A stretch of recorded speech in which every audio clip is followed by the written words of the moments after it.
Hello, everybody, and welcome to the latest episode of Technically Trek. I am your host, Dave Prime, and over there is my co-host, Captain Catie, the Witchy Captain. And we almost had a snafu right off the bat, didn't we, there, Catie? Yes, we did. Katie made an appearance before the cameras went live, so I apologise in advance for my camera going all tits up today. Yeah, it's like I didn't know how to do it. I texted you on Discord, but then I was like, you know what? She could probably see me down below. So he's like, turn around, turn around, turn around. Yeah, I mean, I honestly don't know what's going on with my camera, because from what I can gather, I've been in touch with the company, and the only thing that they have said to me is that sometimes the remote control can interfere with the signal. But I've even tried taking the batteries out. I've tried putting the remote in another room, and it still happens. But I've done everything, and it still keeps going all wonky. It zooms in, it zooms out, it mirrors, it flips me upside down. So The only thing I can think of, well, then again, I have similar issues with my TV. It'll just pop on every now and then, random times, no rhyme, no reason. My yeah. Mike one, who sleeps in the room next to mine, he's got a Roku as well. And I was like, hey, try fiddling with your remote, see if anything happens with my TV, and that's not it. So just like, don't know what's going on there. Yeah, I've got no idea what's going on with my camera. It really behaved for a while as well. It, and sometimes it does. Other times, I mean, I try putting it under my cushion to try and, just in case it does have something to do with the signal, even though I know it doesn't, because I've tried taking the batteries out and it still does it, and then I've got to mess around putting the batteries in trying to get myself the right way up. So I just don't bother anymore. Well, just live with it. It makes the live stream live. Well, I mean, at least I provide entertainment. I mean, I'm more than just my cackle, you know. Oh, maybe we can blame. No, we can't blame Moopsy. Moopsy has my heart, and I'm sure that Marla would agree, because Moopsy has Marla's heart as well. So, And saying it, well, Moopsy actually makes an appearance in this episode, so sort Moopsy. of. But yeah, here at Technically Trek, we talk about the most recent episode of Star Trek when there is new Star Trek to talk about, and so we got Starbase 80, which is where Mariner got sent to briefly in season 3, I want to say, if memory serves, and but then came back again, and yeah, saying unfortunately we don't have Tyson tonight. He's not feeling that well, but he is the one that gave the idea of the title of the series, Technically Trek, because we do talk Star Trek technically. Is oftentimes it Sometimes goes we off. go off on a technical tangent. Yeah. But I am sending Tyson a lot of healing. We love you, Tyson, and hope you are feeling better soon. Yes, and I wasn't feeling that great myself after appearing on Strange New Pod Monday night, where we discussed the 30th anniversary of Star Trek Generations. It's 30 years. I feel old. 30th anniversary of Good News. What's that? The 30th anniversary of Good News. Good. Oh, yes. Yeah, Kirk's demise in Alpha Canon. Sorry, everyone should know by now I have no love for James T. Kirk unless it's the Kelvin timeline. But no, I do love that movie. I mean, Data has my heart in that movie, Yeah, Data had some of the best parts in that movie, which I don't know if that's why that was the reason I went to see it 8 times in less than 12 days, but I mean, if I'd have been into Trek then, I would have probably have gone to see it. I mean, for me, Data makes that movie. A lot of people complain about the over emotionalness of him, but for me that makes it that it's the start of a bigger evolution for Data, and like I said, he makes that movie for me. Him and the Borg are the reason I fell in love with Trek. So right on. But so we're talking about the episode Starbase 80. Hopefully, we'll yeah. get a couple of people popping in eventually. Saying, but if not, this is going to be a short episode. Um, what are just some of your opening thoughts of what transpired during the episode? I like this episode. I also like it even more because I actually noticed Easter eggs for a change. Oh yeah, Um, we'll get to that later. See, I was showing yeah, it to Catie before the show.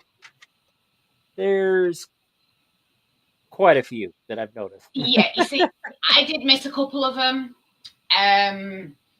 like the visuals. But no, I really did like this episode, and I mean, I found the captain so funny in this episode. I really did. Oh yeah, she The was cackle was much. yeah, she was pretty hell bent on disassociating herself from the 327 version of herself from episode 1 because she got the star sent to Starbase 80 whether rather willingly or not. I don't think they've made that abundantly clear as of yet. But hey, Well, Phil. the two people that seem to be having the most problems in a way with their alternate selves is the captain, but also Boimler. I'm sorry, I need to complain about this and get it off my chest. He needs to shave, like desperately, like yesterday. He needs to fucking shave. I am sorry, but he does. It does not suit him. He, I want to take a razor to his face myself. I want to take waxing strips to his face. Just like hair removal cream, anything, just to get that scruff off his face. It does not suit him. So that you Uh, see, I've got it off my chest. We can it's now move on. yeah, which is interesting because rewatching the season trailer that they put out just before it started, there's all those episodes that he was growing the facial hair, and the preview showed zero facial hair, which I find interesting. So I'm wondering if don't know if he's going to be losing it or not, but we still got 5 episodes to figure that out. Sorry, got Mm. itch in the eye. He really does need to shave. It's really bothering me. Like to a point where I'm threatening myself to like not watch another episode because of the facial scruff. I will for the podcast, because I love you, but it I don't like it. I'm sorry. I mean, I don't like body hair, facial hair. Some people facial hair suits, but the majority of people it doesn't, unfortunately. And Boimler is one of them. He's too sweet and too cute for facial hair. Well, maybe a little grow on you eventually. Sorry, I had to say it. I'm sorry. Hey Zach, or I should say Tom Wood's failed nephew. If you're able to talk, are you at work? Hi, Zach, can you hear me? He's probably working, so he can't talk. But thank you for joining. Yeah. So yeah, like I said, we'll save the Easter eggs for later on.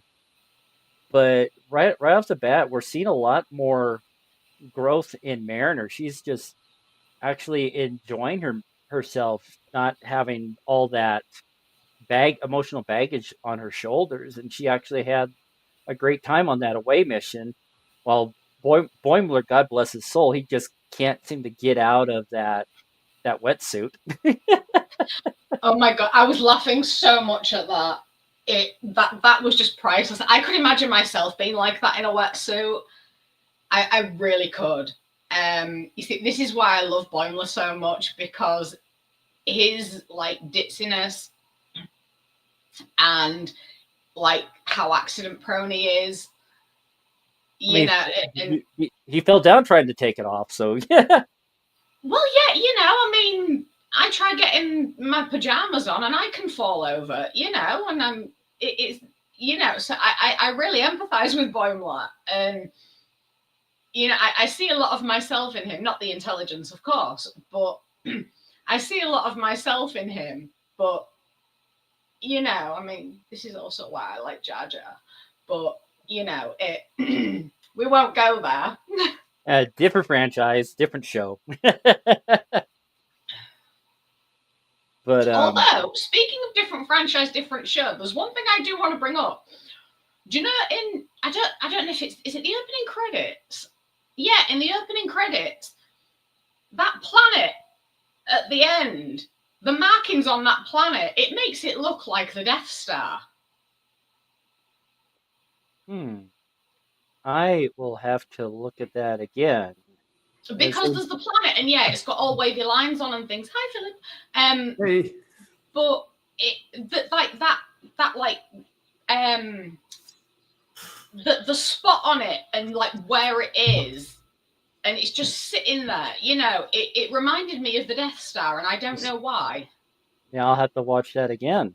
Saying, but yeah, saying poor Kimlu and Matt at the beginning of the episode when they're reporting that they were having troubles with navigation and they just snap with that green energy. I love those two. They are crazy so belugas. I have to keep reminding myself that they're beluga whales and not dolphins. Yeah, I have the same issue too. See, I keep on saying dolphins, but they say belugas. Yeah, but either way, they're cutie pies. But it's kind of crazy. It kind of emulates, ironically, what happened with Generations. Is that Picard and the crew, they immediately went from the holodeck straight up to the bridge in whatever they were wearing, their uniforms for the holodeck. And yeah, same with the crew of the Cerritos. They were all went up to the bridge in their wetsuits still. Yeah, one thing that has always bothered me is like in like the first episode of Next Gen. Is it the first episode? No, it can't be. Or is it? I don't know. But when Wesley is in the holodeck and he falls into the water and he comes out of the holodeck and he is still soaking wet. That's the first episode. Yeah, you know, it's all holographic. So how can he still be soaking wet? And then, like, in this episode, they're on the bridge in the wetsuits, and when Mariner starts her whaling at going to Starbase 80, are you gonna do that the whole trip? she's just in a puddle of water, and it's like, why is holographic water on the bridge? Well, in this case, they were not on the holodeck. They just got beamed up, and they still had water on them. Oh, that's okay. I must have missed that with getting ready and like stopping myself from falling over and that. Well, I put the seat of the holodeck from Generations in there, so that might have been what kind of confuzzled your neurons. Yeah, probably. I am easily confuzzled. And say, what are some of your thoughts of the opening gambit of the episode, Phil? Good evening, everyone. By the way, I had to watch it again this afternoon and take a whole bunch of notes. But I really enjoyed this episode a lot, actually.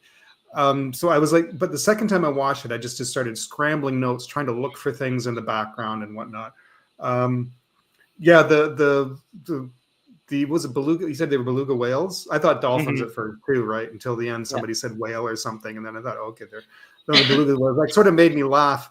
The first thing, okay, so two things. One, when they were undoing their wetsuits and they were talking, I couldn't help but notice the shuttle in the background, and I was trying to get the name off the shuttle, and it was like Sequoia. Sequoia. Is that a reference to something else? I feel like that should be a reference to something, and maybe it's not. Maybe it's just me. I'm looking for too many things, but I thought maybe that was a reference to something. Well, the Sequoia's been in all 5 seasons, so it's been Has like it? a Okay. yeah, it's been a pet project. It was like the one that Shax and Rutherford were in when they destroyed the Pac-led ship. But like since the starships are California class, all Right. the shuttles are named after like forests and whatnot in California. Oh, that's where I've heard the name Sequoia. I think that was like one of the operating systems for the Mac. Probably. That's probably why. Okay, that makes sense though. That was sticking out in my head. It was driving me crazy where I'd heard that word before, but okay. But I thought it was funny. I'm guessing they took the shuttle underwater then. But Oh, I was saying it wouldn't be the first time they've done that in a Star Trek yeah. series, but it's a possibility. But also when they showed the whales on the screen, now they were in mid-water surface talking, Mhm. but I had sort of a flashback moment. I want to say it was an episode of Enterprise where they were talking to another underwater, an alien that had to be submerged, but it was an intelligent alien being, and they were talking to them in a tank. And for some reason that flashed in through my head, and I don't know if it was necessarily a nod to that or not, but that moment. Yes, that was in Enterprise when they went into, is it the Delphic Expanse, and they met with the Xindi. Okay. One the of the Xindi Aquatics. Yeah, one of the races that they were water dwellers, and that's probably where you're thinking of that. But yeah, they actually took a shuttle underwater in Enterprise to get to that base where they had that meeting with the Xindi. I know I'd seen that episode, but it's been years since I saw it, and I kind of forgotten about it until that moment, and I was like trying to figure it out in my head. But everyone showing up on the bridge too, soaking wet, and Boiler with his suit half off, and everybody wet. You could see puddles on the floor, and it kind of that actually made me laugh out loud. I was trying to figure out if their bridge has a metal floor or carpeted like the Enterprise, but I couldn't really tell if it's. But when I saw that downward shot, I thought, is that supposed to be carpet or is that actually like a metallic floor? But that's a good. Well, based on the ponding of the water, I'd have to lean toward metal floor. More metal floor. That's what I thought. Yeah. Yeah, I was thinking. That chuckle, everybody showed up. They haven't even dried off. They rushed there so fast that they're still half dressed and wet and on the floor, and everybody's okay with that. And same, but they did have. I'm gonna say I finally got to watch season 2 of Prodigy this week, and the Voyager A does also have a cetacean ops as well, and they have a humpback whale named Gracie. Oh, named who? Gracie. Of course, Gracie. And named after Gracie from Star Trek: The Voyage Home. For the Voyage Home. It's a. My auntie's got a dog called Gracie. Yeah. Well, they were when they went back in time, and that when they had to find 2 whales was part of the plot. I won't go into it, but yeah, they were named George and Gracie after George Burns and Gracie Allen, and so they were. So yeah, that was. And she was playing a part in like the temporal shenanigans that the Voyager A had to deal with in the Protostar. They say I won't. Maybe here during the off weeks between Lower Decks and Strange New Worlds, we'll probably do maybe a 2-part retrospective on Prodigy. Maybe do like the first 10 episodes and then the second 10 episodes. But I don't know yet. Okay. Dave, I love you so much, but if that happens, I will start questioning our friendship. Please don't make me watch Prodigy. I don't like it. Well, I I can get a haven't seen guess. it yet I can either. get I'm it. sort of I not can. in the mindset to sit through it yet. So Yeah, I mean, there's one thing I'll say. The last couple minutes of the last episode, I did cry. Happy tears, but tears nonetheless. If I have to watch it, I will watch it for you purely because I love you. Oh, it's much appreciated, Catie. But But please don't make me. I haven't seen any. A friend of mine did, and he wasn't overly impressed. And he actually recommended, he says, if you like Star Trek, he says, don't watch it. He told me he felt like it was more like the aliens and the ships and everything. He felt like it was more based off of Star Wars than Star Trek. He said he was kind of really disappointed by it. So I never really did kind of visit it, but I thought if I ever did, I'd like to kind of watch it and make my own judgment on it. But anyway, say, Mm. well, one thing I'll say for a children's cartoon, there was some dark and scary moments in it. I'm saying this is yeah. supposed to be geared towards kids, really. I mean, but when we got back after the opening credits, that showing Starbase 80 and the Cerritos dock on it, music totally Wrath of Khan vibes. I thought so. I got that impression as well. Sorry, say that again. The music when we came back after the opening credits, total Wrath of Khan vibe. Very James Horner-esque, yeah. I mean, Yeah. even the like the Deco dude, doodoo, doodoo, doodoo, is like from the Mutara Nebula when they were both kind of like playing submarine. It doesn't surprise me that there was like that happened because of all the Easter eggs that are in this, all the references to TOS and Enterprise, and all of the. So it really doesn't surprise me that they added the music to it as well. There was a moment in there too. Actually, I told myself to go back and double check that, and I completely forgot. But there was a moment where it cut to the outside of the ship, and the music. I thought I heard Goldsmiths da, da, da, da, da, da, da, as it was coming in, flying towards the planet, and I was like, "Did I just hear Goldsmiths Star Trek or?" I'll have to listen for that one again. I'm not 100% sure. But yeah, I could be wrong, but it just thought I heard a few of those notes in there, and I thought I'm gonna go back and check that again. Yeah, I won't be doing that. Yeah. I mean, no, honestly, like it really. I mean, yeah, fair enough. I got a lot of the TOS Easter eggs. I did because that they were just like plain as day. But I've blocked a lot of TOS out, in all honesty, including the movies. I mean, yeah.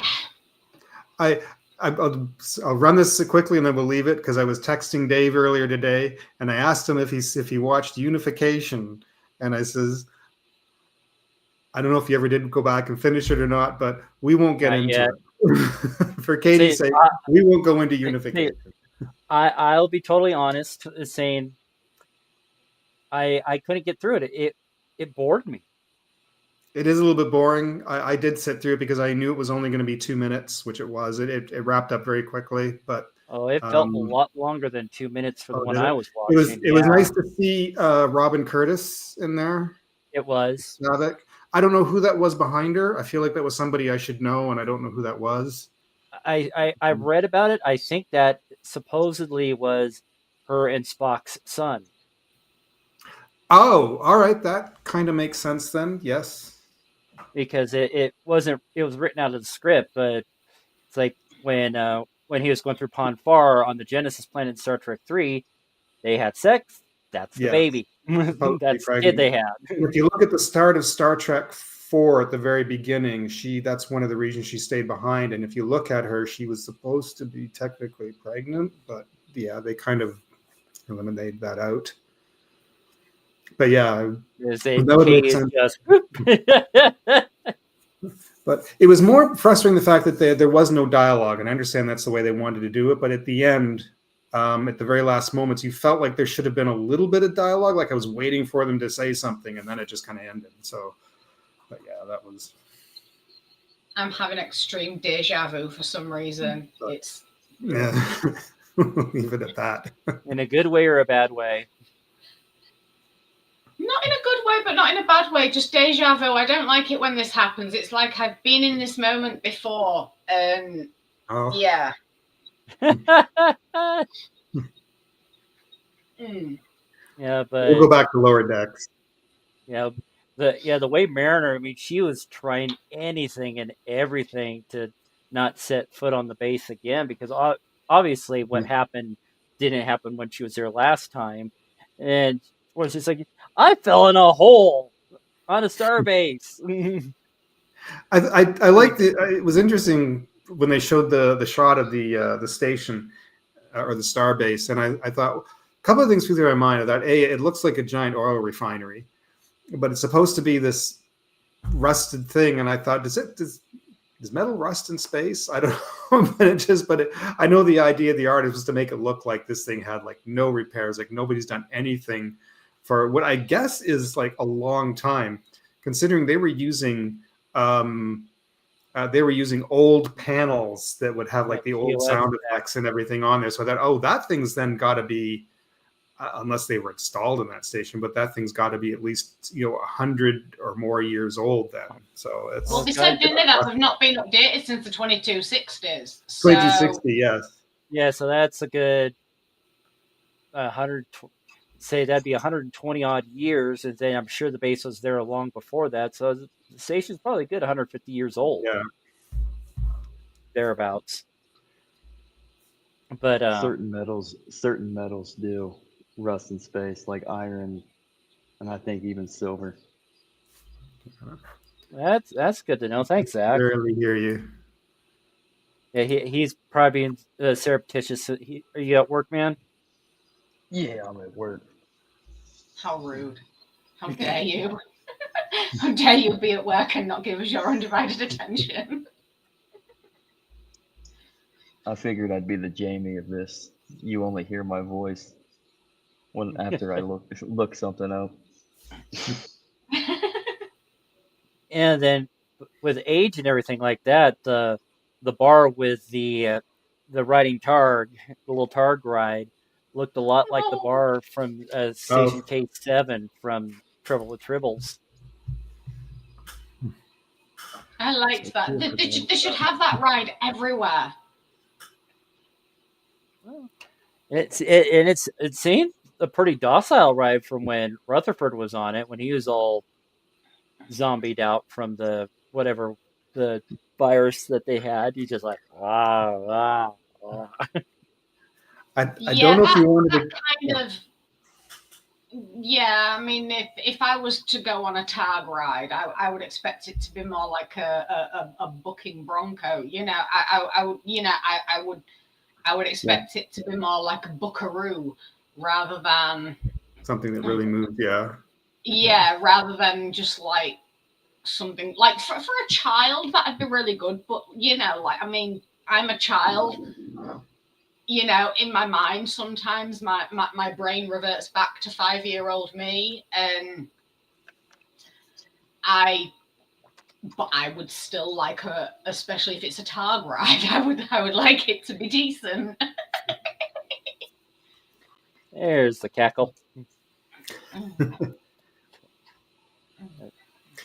Now, I don't want to jump the gun too much, but you couldn't. I had to pause a few times and even try and do a snapshot of the shop, the uniform shop. Oh yeah, I liked the uniform shop. And as much as I don't like TOS, like some of the older uniforms I do like. And one thing that I actually did quite like, considering the anniversary of Generations, the one that they had right at the front of the store was the same type of uniform that we last saw Kirk in. Yeah. Did you get the gag though, when she held up the blue shirt and said, "Oh, these are uniforms of dead officers." If you look behind her, there's a huge pile of red shirts. Yeah. And I stopped. I had to go back, and I laughed when I saw that. I took a quick. You can't actually properly screenshot. I had to take my phone and take a shot. If you try and screenshot off of that, it will just get a blank image. So I had to take my phone and do a screenshot of that. But a couple of times I had to pause it because there's only 2 different background drawings for that shot or for that shop, and I had to try to take a snapshot of both of those just to try and pick up what's in there. There's stuff I know that I'm not even picking up on, but everything in and around there has got to be a reference to something. Well, I know somebody that got a proper screenshot of it and say some of the things. I'm not going to rattle them all off right yet, but you got the Monster Maroons. And saying you got the away team jacket that Kirk wore in Star Trek 2. The outfit that Ruck, the android from the episode "What Little Girls Are Made Of," is in the background. There's the helmet that they used in the motion picture for security. Okay. They also had like a Kirk's uniform from the motion picture, just white with the weird buckle on it. They had an original series, the Klingon uniform sitting behind one of the outfits the Edo wore in the episode Justice. And saying there was also the later Berman era movie style phaser rifle hanging up on the wall. There's a variety of uniforms from the original series, from Strange New Worlds, from Discovery. Can I open up the shot that I took? Is that all right? Because I've got 2 of them. Share screen. Yeah.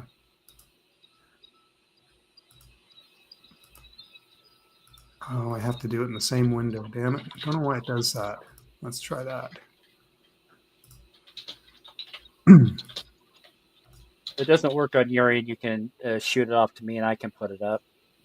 Oh, there we go. I can switch that to full screen, I think. I don't think we... No, let's see if it'll let me do it. There it is, full screen layout. Doesn't do much better, but yeah, I can see like right about where underneath the red and blue uniform, there's Ruck's uniform. Okay. Yeah, there's that massive pile of red shirts in the corner. The red shirts right there. Yeah. Then there's let's see, the medical jacket from the original series. Right. Like I said, the Disco Strange New Worlds uniform, the gold uniforms up in the corner is kind of a mix of TOS, then Discovery, and Strange New Worlds. Khan's pendant is sitting down below, which it's not the first time we've seen that. That there's a knife from the Mirror Universe, a Voyager era pad. Behind the motion picture uniform is the scant that Pulaski wore in season 2.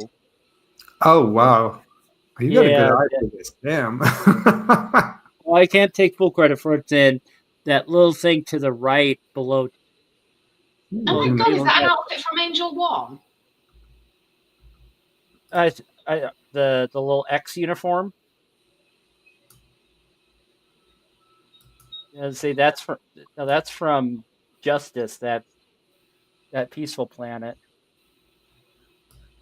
See, down below the jacket is that little holodeck thingamadoober that Barclay had for the Moriarty program. There's the TOS communicators next to that.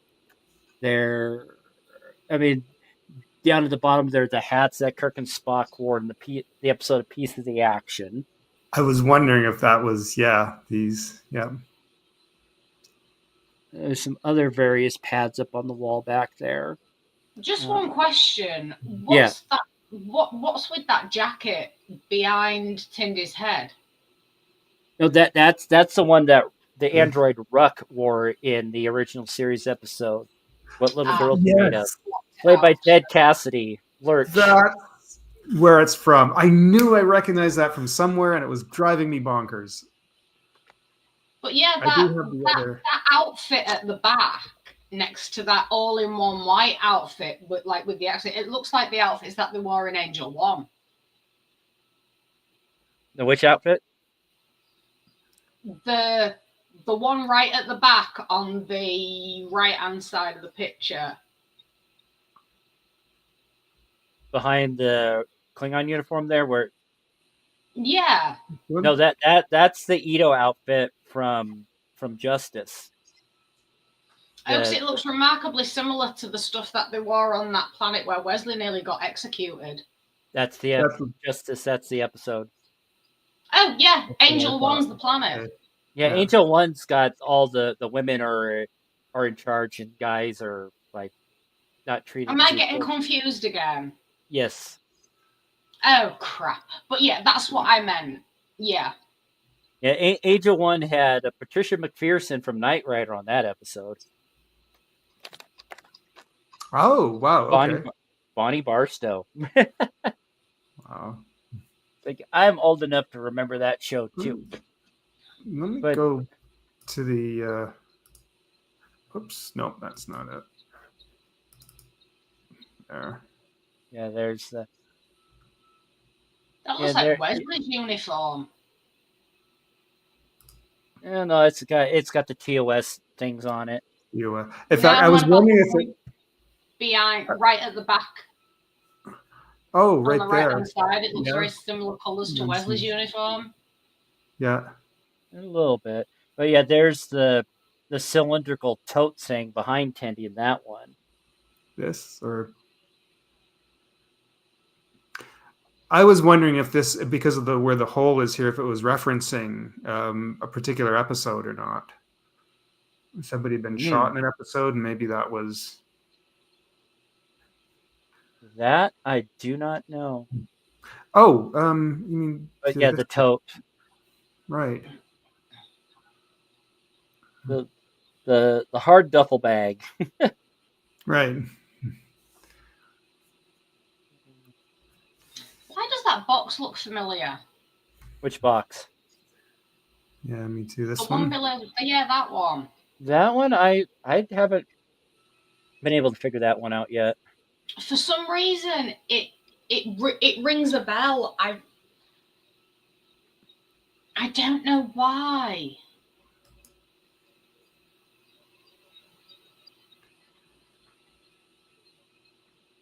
No, I can't think, but I have seen that box somewhere. I'm pretty sure there's an episode for it, but like I said, I haven't been able to figure that out yet.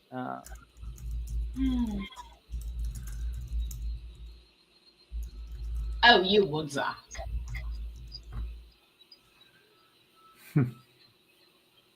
Well, Uncle Tom can piss off.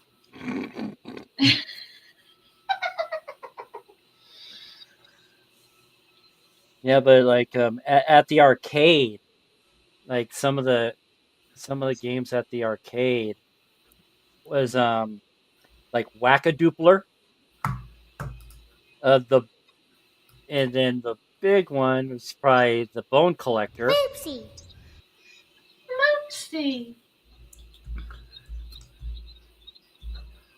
See, there was also a koala game.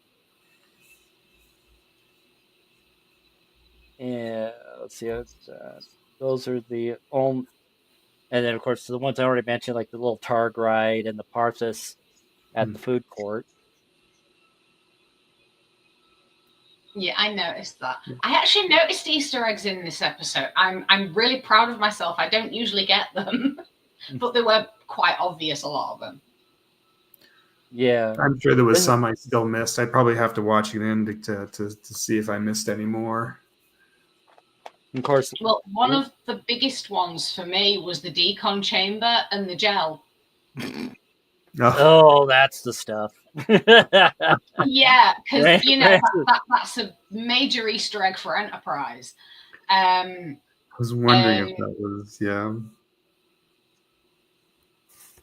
but I mean, Enterprise has a very special place in my heart. And for crying out loud, Zach.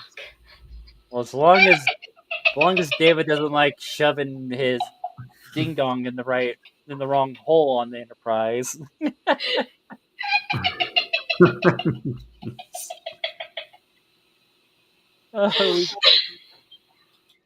Oh, you way to go, Zach! You Yep, broke now Catie.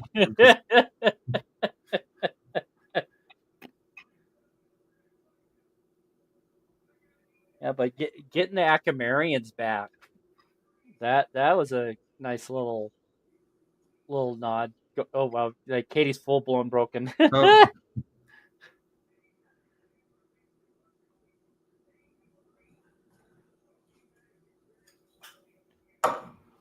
Oh, my Atlanta.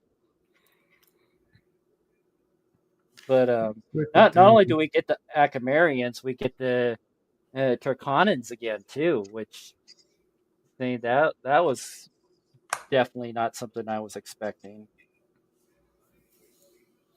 Dr. Horseberry, I wonder where they came up with a name like that for the doc, but it seemed to have worked. Maybe because he's British. Oh yeah, that was again. I'm wondering him and the other fella, Gene Jakubowski. I was Yeah, is that a reference because it's I can't think of the actor's name. I'm drawing a blank Stephen on it. Root. Was that who Yeah, did? Okay. Oh, he yeah, was the doctor. Jakubowski. Oh, Jabowski. Okay. Jakub. Blah, blah, blah, blah.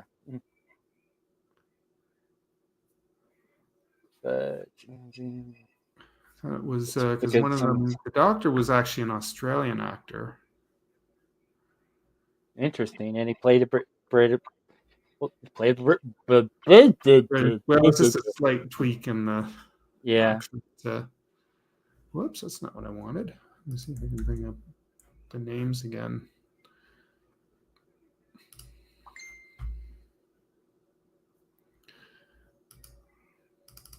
No, but Well, Paul Scheer was. Paul Scheer.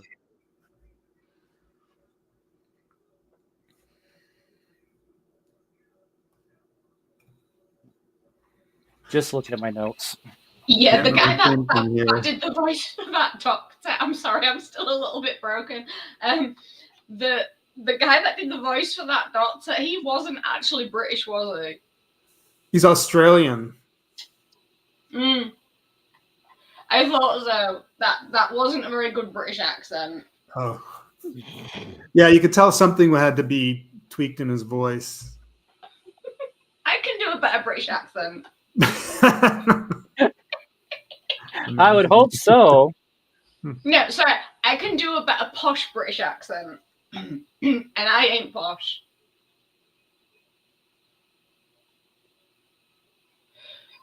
I don't know why, but it sounded like he was trying to mimic Malcolm Reed. Oh, that was too, yeah. Because at first I had to like really listen. And I'm like, I'm sure he's trying to emulate Malcolm Reed with his accent. Yeah, now that you mention it, I can kind of like hear a little bit of Malcolm in his vocal inflections. Yeah.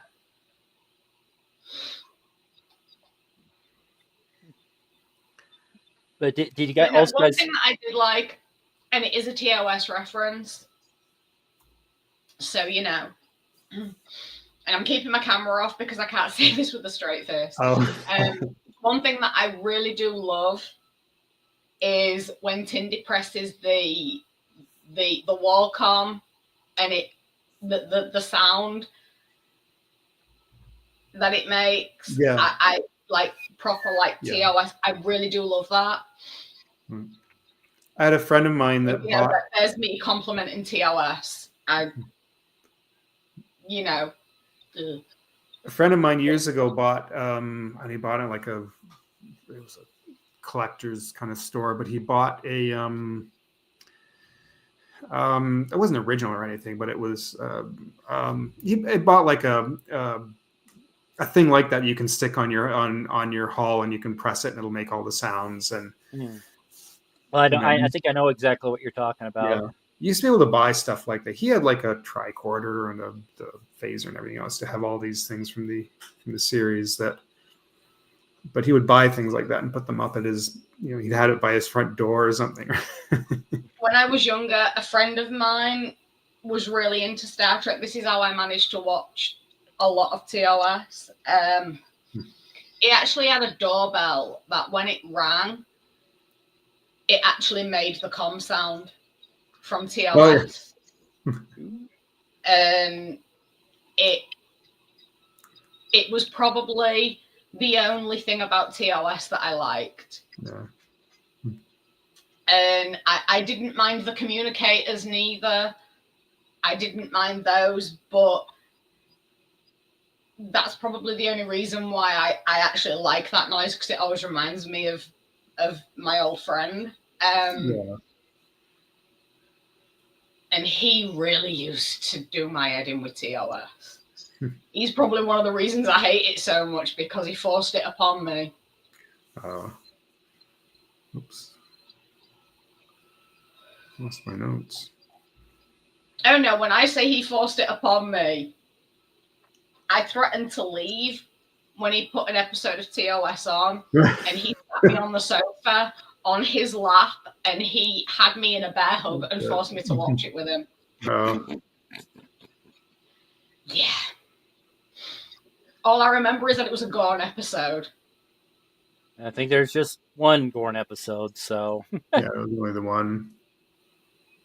Weirdly, I think that was the very, very first Star Trek episode I ever saw when I was little.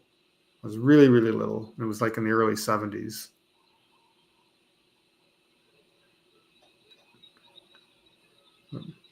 But no, he kept that grip on me throughout the episode, and I just kept saying to him all throughout, he said, "Good job, I love you. I hate you." That's all I kept saying to him. I gotta ask a question though. The Akamarians in this episode, The Gatherers. from. I'm trying to think what they were from. The Vengeance Factor. Factor. I'm gonna write that down. If that's the title name.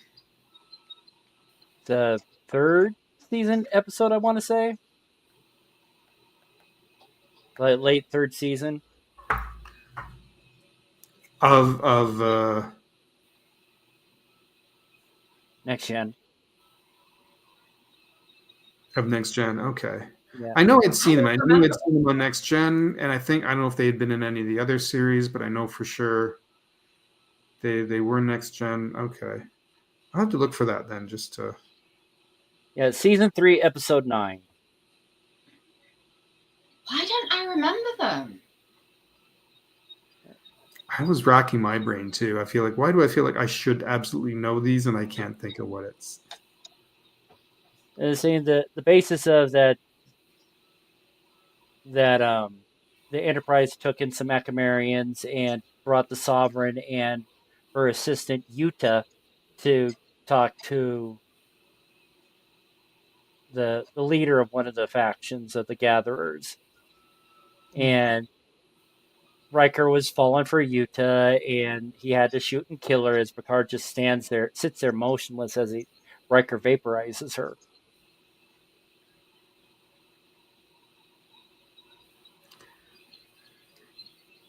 Right. Yeah. Right. So what episode was it? Season 3, episode 9.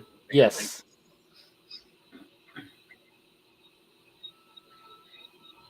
I wrote it down. I'll definitely. The Vengeance Factor. Okay. Yeah. Land, do we look like farmers to you? That's one of the lines I remember most from that episode. Then Sovereign responded back and saying, "Hey, Jeff. Thanks for joining. Oh, hi, Jeff. You missed Catie's cackle. We broke her earlier." Yes, very much so. Okay, I'll have to look for that one. I don't remember the episode. It's been a hot minute since I've watched it, but I sadly remember it. that Yeah, I vaguely remember it now. I feel very ashamed of myself for not remembering that episode. It seems like a decent one. I've just read the synopsis for it. Yeah, it was pretty decent. So I've been drinking a lot of Capri Sun the last 2 days to keep myself hydrated. Oh, I miss drinking those. I can't drink them anymore.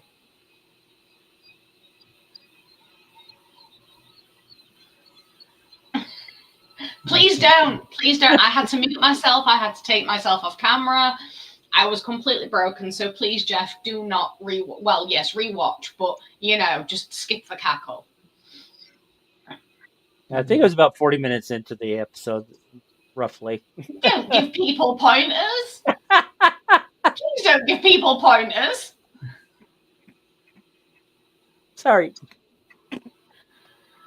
There is, by the way, maybe we mentioned earlier, and I maybe completely missed it. I think we mentioned, of course, the uniforms that they were wearing on the station. Mm-hmm. Did you mention that earlier? No, but it is kind of interesting that even though the station hasn't been updated since the 2260s, Doc's, is that her last name? That they're all wearing Enterprise. Catie, yeah, she has a lot of Jakubowski, he wasn't wearing any pips yet. Cassia, she was wearing commander pips, so which that still kind of bugs me, honestly, because they went with the pips in the 2150s, and then they went to stripes, and they went back to pips again. You see, I really like the uniforms in Enterprise. They look so comfy. And when I was at Comic-Con, on the 9th, there was actually a group of people that were wearing Enterprise uniforms. And I actually said to them that I've been wanting one of those just for the comfort factor. And they said, do you know what? They are the comfiest Star Trek uniforms we've ever worn.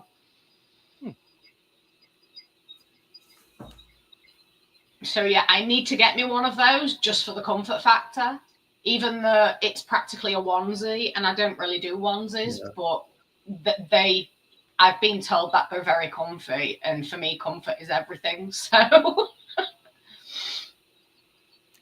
yeah, they seem to breathe a little bit, like they look like there's more room in them. As opposed to Next Generation in the first season when they had the one single outfit that was just. Who designed that? That looks horrible. Like, it must be so uncomfortable. Ugh. I don't know. Unflattering. I really don't like the original uniforms in TNG. See, it was a big shock for me that because the first look of TNG I had was First Contact, and I really loved those uniforms. And then going back to watch TNG from the beginning, when I fell in love with Trek because of that movie, it was just like, what the hell is going on here? And it was almost like their uniforms had been specifically designed 3 sizes too small for them. I think the actors have even complained about that, saying so. Oh yeah, Patrick Stewart actually said that wearing those uniforms was a very painful workout because they were so tight and constricted. It felt like walking around in them and sitting down and then getting up. That they were constantly restricted, and it was like a full-blown workout just wearing those uniforms because of how tight and constricted they were. But the material of them was, even though the material was quite thin, it was really tough. So it didn't allow for much movement.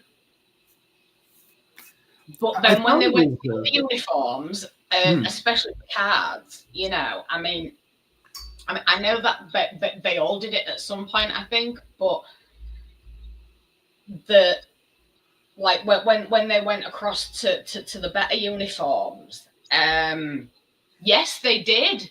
Yes, and I really loved seeing that actually. Yeah, and the term that they were called were scamps. I thought it was so unusual. The first time I saw the very first episode of Next Generation, because I thought, what a weird jump. Because I know in the original series they had different colors for your ranking, and then they went to those big coat like those big vest things that they had for the movies, The and Monster but Maroons. they is were what all single color. They were all red. But they were just the white, red and white. And then it almost seemed like a weird step backwards. They had these skin tight outfits, and they went back to the colors again, but they just made it sort of the top. And I thought it was just such a weird jump in uniform to that kind of look and feel. I thought it was just Yeah, but even though that the jacket themselves were red, to say command, they had the white oh like yes, yeah. thing for command and color for command, gold for engineering, kind of a weird green for medical, Mhm. and then they went Yeah, back. Trek uniforms have always confused me in a way, because I mean I understood the uniforms in Enterprise. I understood those, because if you look at the NASA uniforms now, they're very similar. Yeah, that was my You know, thought too. so like going from that NASA uniform to a Starship uniform, the overall type Yeah, ensemble, you know, it makes sense.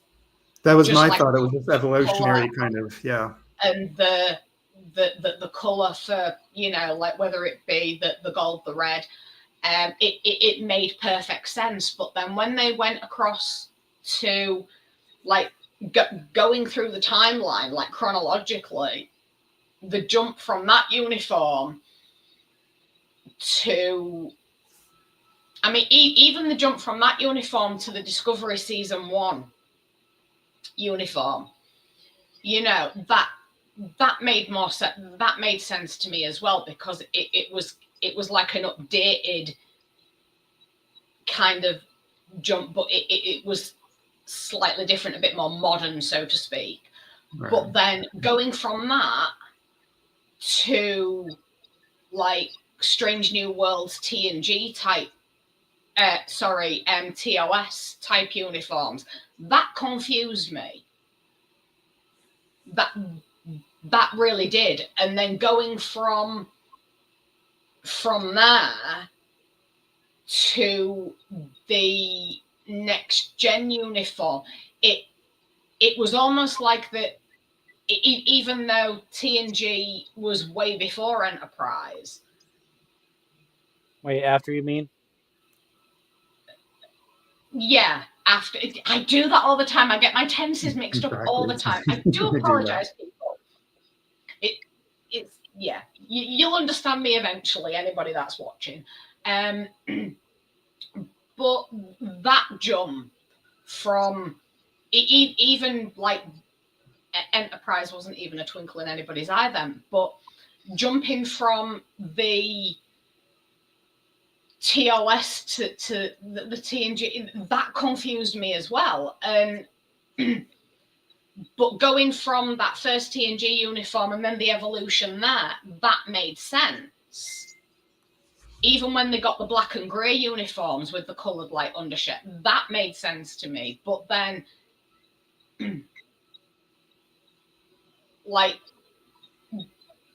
yeah, just there's a lot of confusion with the uniforms. I mean, especially in TOS as well, because I mean, it's supposed to be command gold, and yeah, for some reason, I don't know how many episodes it was or whatever, or any of the movies. I blocked a lot out. But Kirk jumping from Command Gold to strange snotty green. Now that didn't make sense to me at all. Why go from Command Gold to green? That. Oh, that weird green that he wore in the original series as an alternate uniform, you mean? Yeah, I don't. Again, confused. I don't understand. I think that had something to do with Shatner. He wanted to differentiate himself from the rest. Say no more. I could have said something then, but we'd probably get banned. But I can't say definitively, but I recall hearing something about that. He wanted to be different, stand out from the rest of the crew. Yeah, and again, I didn't like that. See what I mean by the mirror? Oh dear, yeah. Yes, you did flip. I did. And I don't like it. I know part of the reason they went to the red uniform was Command had more to do with color palettes. Like it was the because red stands out so much. Red's the first color the eye sees. The eye will see, right? So red and white apparently very much stand out on film or television or whatever. That it becomes very prominent. Yeah. So they needed something that was more punchy, and they felt that actually red worked better as a Command uniform, since they were sort of the main focus, the main characters. So see, and I prefer that. I prefer the Command red than the Command gold. I do because too. For me, it's not Command gold, it's Command yellow. I know they always call it Command gold, but it's not. It's yellow. It's sorry. Yellow. It is. Yeah. Yeah. So when it comes to like TNG and Voyager and DS9, when they had like the Command red, that seemed more appropriate. Right. And then like Engineering yellow, not gold, people, yellow. And then they obviously they kept the blue for the science staff, the doctors and things. I think that the blue was definitely the right way to go throughout. Yeah. Because the color blue is associated with healing. That's a good point. Yeah. So that was for me. That was correct. But like for me, red has always been more of a higher class of color than yellow, and it seems to suit more. It's a psychology of the color palette. I think just works more effectively that way. And I think they even addressed that a little bit in one of the DS9 episode that was a crossover with Trouble with Tribbles. Didn't they address that a little bit? Yeah, I think it's like either Bashir or O'Brien kind of made a comment saying. Actually, no, it's when they first dressed up in the TOS uniforms, saying, "Are you guys wearing the wrong colors?" And it's like, no. Okay. Say back then, Command wore gold and Engineering wore red. Right. Yeah, I think and then with the Dax and women wore less and showed her in her. Oh yeah, now that was like that reveal of Dax in that dress was probably one of the best moments in that episode. I'm sorry, I am not a perv by any means, but that was just a beautiful reveal. And the look on Bashir's face, I'm sorry, but I think the answer to that, Zach, is because O'Brien is the most important man in the universe. Yes, he is. I mean, I'm sorry, but how many transporter accidents happened when O'Brien was in the transporter room? None that I can recall. How many did he resolve? A few that I can recall, And I mean, he managed to get DS9 working. I don't think anybody else could have done that. And O'Brien also went through a hell of a lot of shit. And I love Miles. I really do. I mean, he is one of my top 5 favorite characters in Trek. Other way around, love. Other way around. Oh, darling. I like war. Yeah, I was disappointed that he wasn't featured a little more prominently once he was in there. More like when they went into the movies, he really wasn't in it that much, and then he kind of just pushed to the back as like a secondary character that was not really there as often. I thought that was kind of a shame. He was kind of like an important character, and I thought it's a shame that he didn't get as much props as he deserved. Yes. I think he deserved to be a more prominent character in the crew. Totally agree. I totally agree with you, Jeff.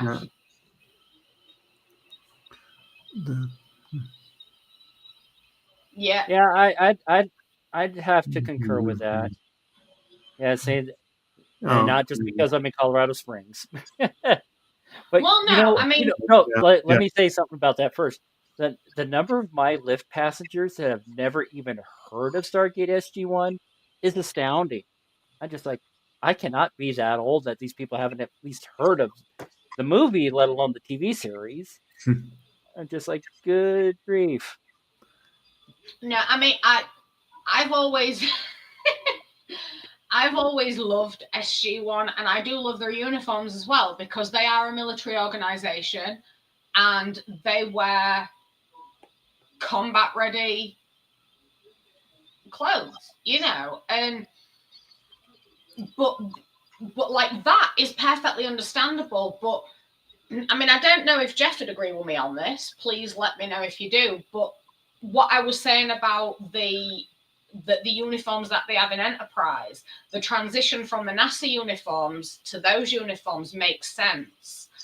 And that's one of the reasons I do like them, because it seems more of a more authentic transition than any of the other uniforms in Star Trek. But yeah, I definitely agree with Jeff about the SG-1 uniforms. And I'd have to kind of lean toward what Zach mentioned earlier, that Air Force sucks, Army wins. Zoom Catie. We've Hi. We've had Matt Catie, Mir Catie, and now Zoom Catie. So it can piss off. Nobody wants to see me this close up. But no, again, me driving for Lyft, see, the only places I can drive, well, other than the Air Force Academy is the only Air Force installation that I can be on right now, and that I got a 1-year pass to get to Fort Carson down here to the south. But like Peterson, Schreiber, and of course the big one, since we're talking SG-1, Cheyenne Mountain, don't have access to it at all. I still want a photo of me with Cheyenne Mountain in the background, though. That's one of the main reasons I want to go to Colorado. Well, if I can pull it up, the first reason is to see you lot, you know, but like that's my second reason.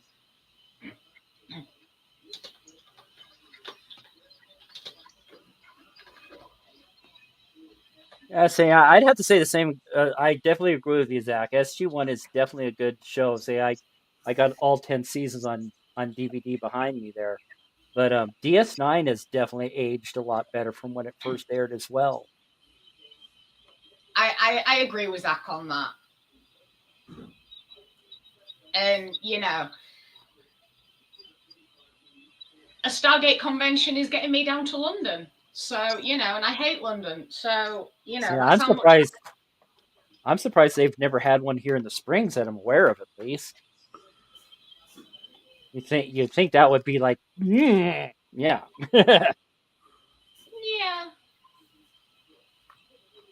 What is everybody's love with DS9? I'm sorry, but everybody seems to like absolutely love DS9, and for me, it's only the first like 3 or 4 seasons that are any good. Like as whole seasons.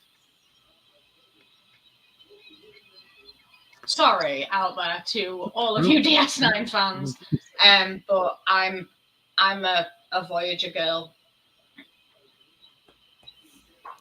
Sorry. Yeah, going back to the episode, kind of didn't quite poke my Capri Sun just right, so I'm You're supposed licking to it. drink the Capri Sun, not eat it.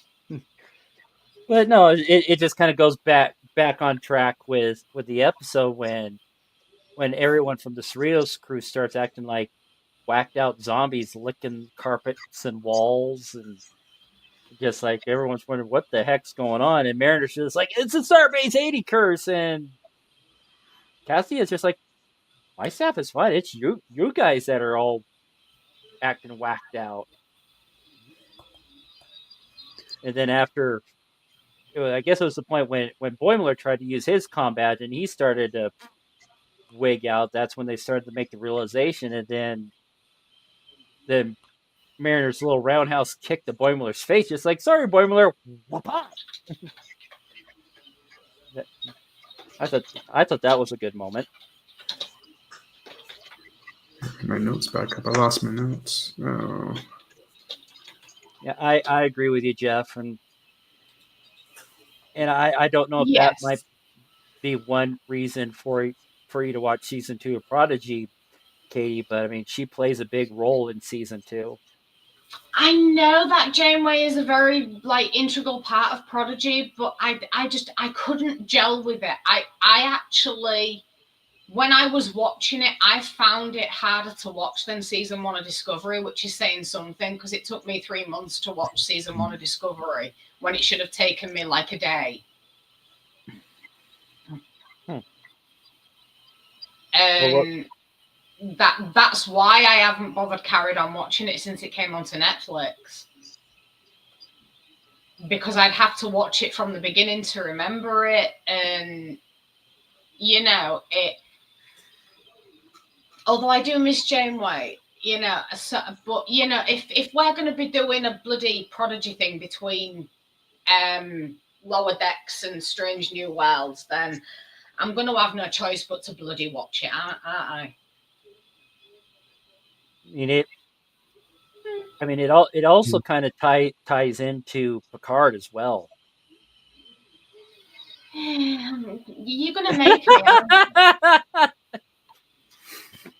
You're gonna make me watch it, aren't you? Well, I'm not going to twist your arm, but I would strongly request. But if we're going to be doing something to do with Prodigy for the podcast, then therefore you are forcing me to watch it. Yeah, and Jeff brought up an interesting point when it comes to the animation style. Yeah, it definitely screams Star Wars with some of their animated productions. Yeah. Yeah, I kind of got a Star Wars vibe from the first 6 episodes of season 1, because that's all 5.5 episodes I've seen. But I think that's one of the reasons I don't like it, because it has very big Star Wars. Now, don't get me wrong, the original Star Wars movies, I like, and I will watch anything with Jar Jar in it, because I love that dude. Anybody who hates on Jar Jar, I will make a voodoo doll of you.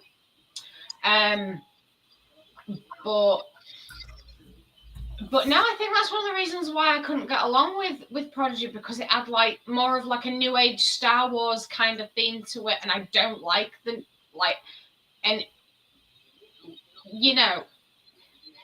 the original movies, fine, but when you go from what is it, from Phantom Menace, on that, I mean, I like Phantom Menace, but all the newer ones, they're shit, basically. And I think that's why I don't get along with Prodigy, because it does have too many of those new age Star Wars vibes.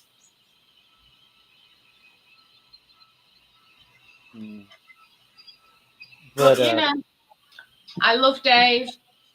I love the podcast, so I will watch it out of love, and I will. You might end up liking it. You never know. But like I said, I mean, do, I the still last won't episode. take back anything I've said, because I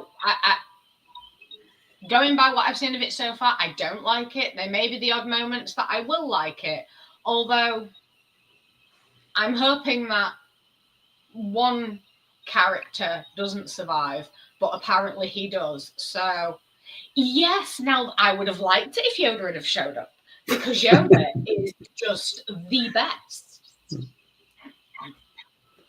I think Yoda's the only reason I carried on watching Star Wars, in hopes that he'd show up.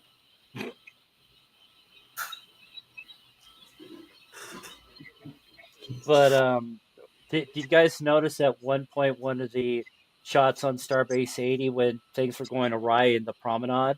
There, one of the kiosks, the top of it was shaped just like the comm badge. What was shaped like a comm badge? One of the kiosks on the Starbase promenade. Yes. I was noticing the Delta at first, but then when I saw Oh, I missed that. But sorry, it's the first time I had a sneeze during one of my podcasts, I think. But no, I saw the Delta before on a kind of a low high angle, but when it went to a higher high angle, I saw the old oval too. I was like, oh my god, that's a totally comm badge. But do you know when they first showed the view of the shopping Starbase. place promenade thing? Did you get DS9 vibes from that, or was it just me? Absolutely DS9 vibes with the neon lights and everything. Absolutely. Yeah, and like the view that they showed, like that initial first view, it really was like looking down the promenade, kind of like towards Garrick's shop. And I mean, I was expecting to see Quarks, you know. Maybe he hasn't branched out quite that far just yet. No, obviously not. But no, I'm glad it wasn't just me that got the DS9 vibes, like the promenade. Yeah, I got the same vibe too. I was waiting for some kind of reference there to it. Although, one moment that I did really laugh during this episode was when it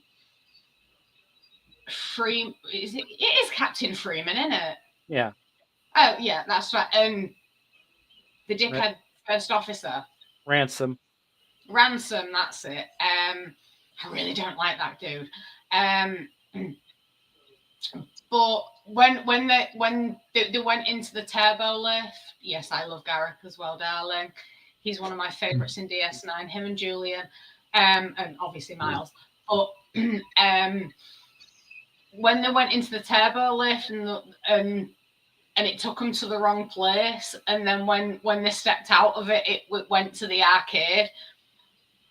For some reason, that tickled me so much I had to pause it, because the cackle was much on that. Because that's kind of like how my technology works. Camera case in point. Exactly, you know, and my technology is very obnoxious like that, and it just does what it wants to do, and then, you know, then it does the right thing, and I'm just like, When you, why yeah, right I was like, now I don't oh. want you to? You know, yeah. I was thinking this is something that would happen to me. That had definitely happened to me. I'd have like a leg hanging off or something, and I'd be wanting to go to sick bay, and it'd probably take me to like engineering or something.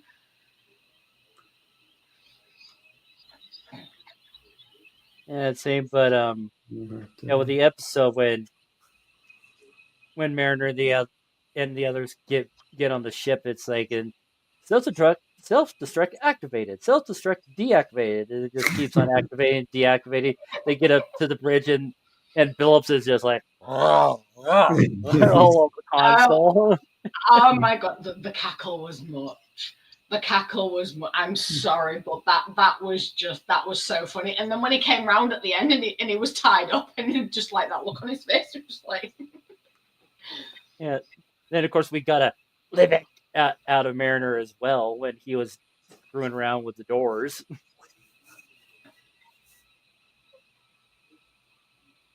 You look confused, say Catie. that again. Livik was like pulling wires, making the doors shut and open and shut. Oh, And yeah, I Catie remember would, just like, Livik! That's usually Rutherford's thing. But since he was under the influence, Yeah, I vaguely remember that. it's just Was like, that the guy that was chewing open the wires? yeah, Yeah. say Rutherford's nemesis. Yes, I Yeah, thought he so, was familiar. I don't do names. Yeah, I, say I I think it was in the last episode too. I made a note on him the last episode or two about just like Yeah, you see, I'm not very good with names. I mean, it took me like 3 seasons to remember Mariner and Boimler's names, and it took me almost 4 full seasons to remember Rutherford and Billups. And I still keep forgetting Ransom's name. I just call him the dickhead first officer.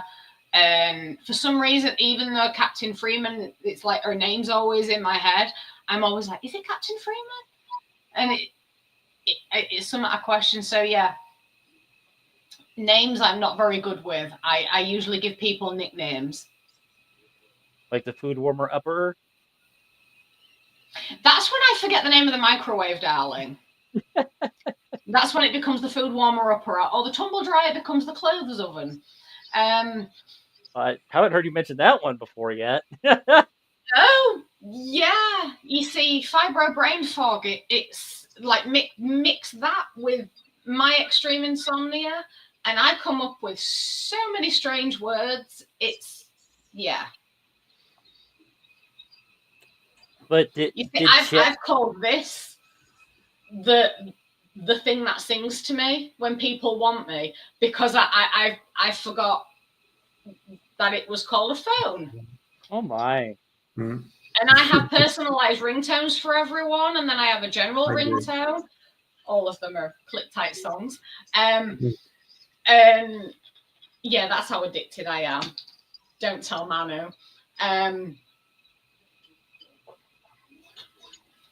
But now so I mean, it took me ages to remember that this series was called Lower Decks. So I was calling it the Decent Animated Series. Well, compared to the only other animated series, well, color cell animated series, yeah. yeah. I called it the Decent Animated Series, and what else as well? There was something else that I called it, and I can't remember what that is now. Dave, can I ask you a question? Because maybe you remember this, and I think I might have mentioned this before, like weeks ago, probably. Because I got the idea that they got the idea for this from a web animated series that was along the same premise. It wasn't Star Trek. They couldn't put it in Star Trek, but Michael Dorn did the voice of the captain. And it was like a starship in a Star Trek-like universe.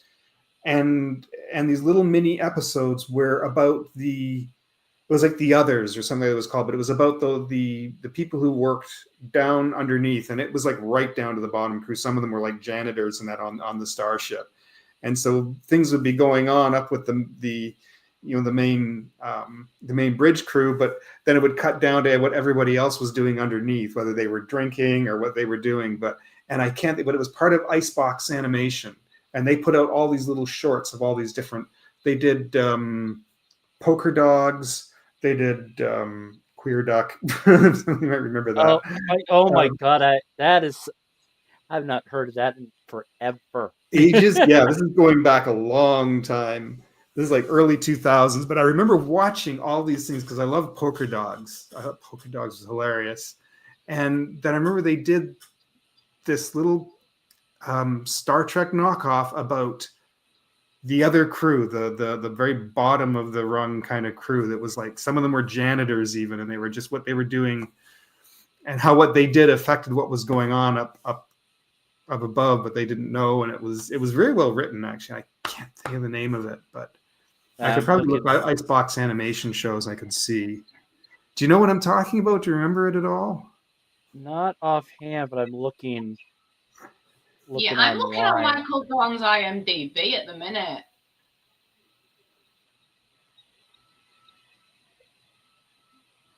Let's see if I can find animated Icebox.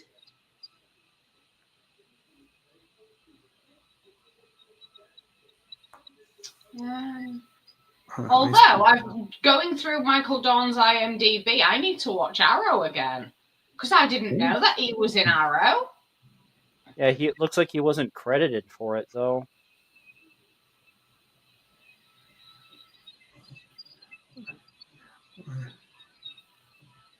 Icebox animation. Let's see. Dogs in Space? No, it wasn't Dogs in Space.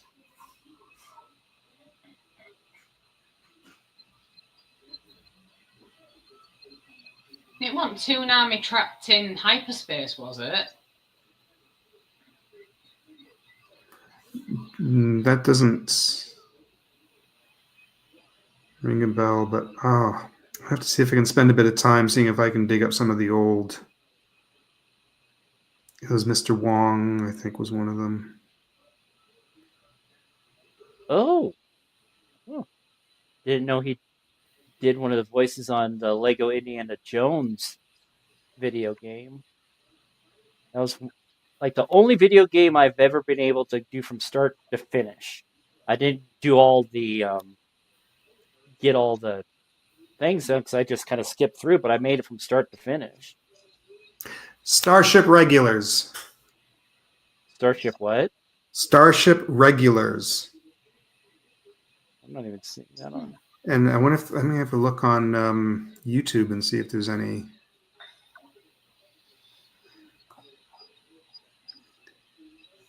But I always got the idea that was maybe kind of the inspiration for Lower Decks. I could be wrong, but it was just a similar kind of idea.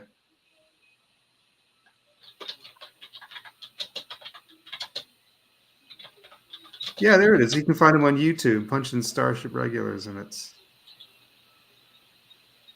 Yeah, Macromedia Flash Cartoon Series. Yep. I've never heard of it. Neither have I. Yeah, it was these little webtoons from the early 2000s. Not many people heard of them. Not even that. 99 is when it came out, actually.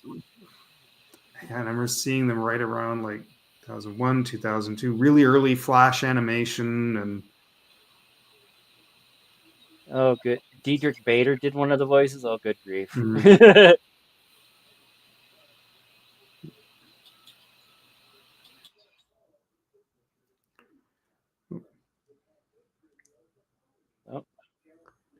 We lost Catie again.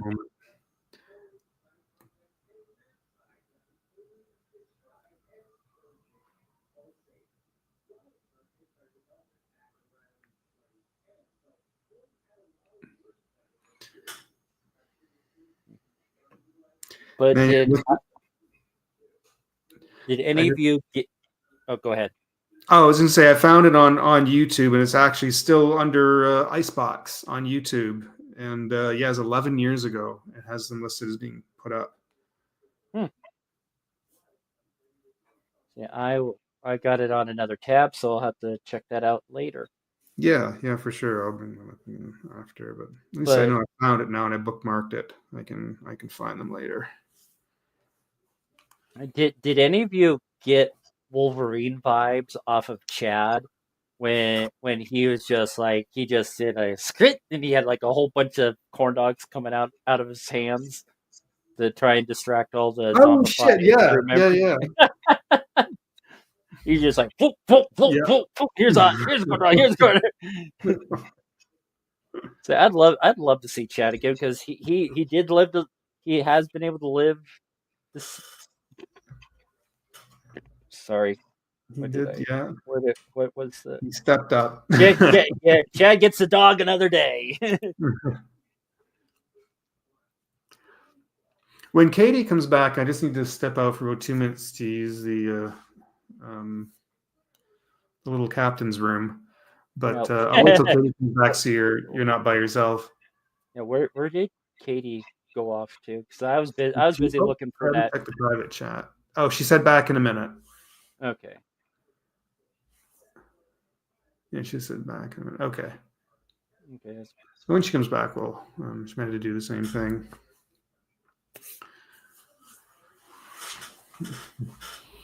Sorry about that. I'm back. No worries. I had to deal with a rather large arachnid. Ooh. Again? Oh dear. Yeah, I'm sure it was just passing through, but still it invaded my bedroom. It invaded my Mhm. house. It does not pay rent, so Exactly. She good. Also gonna grab a sweater. I'm gonna decoat for a minute. I'll be like right back. Okie dokie. But kind of that being said, I heard this joke about two roommates. The spider came into the house and the one couldn't deal with it, so the other they didn't want them to squish the spider, so took the spider out. Take the spider out. So the other roommate took the spider out and took it out for tacos and found out that the spider is a web designer. That is such a terrible joke, but I love it. I know.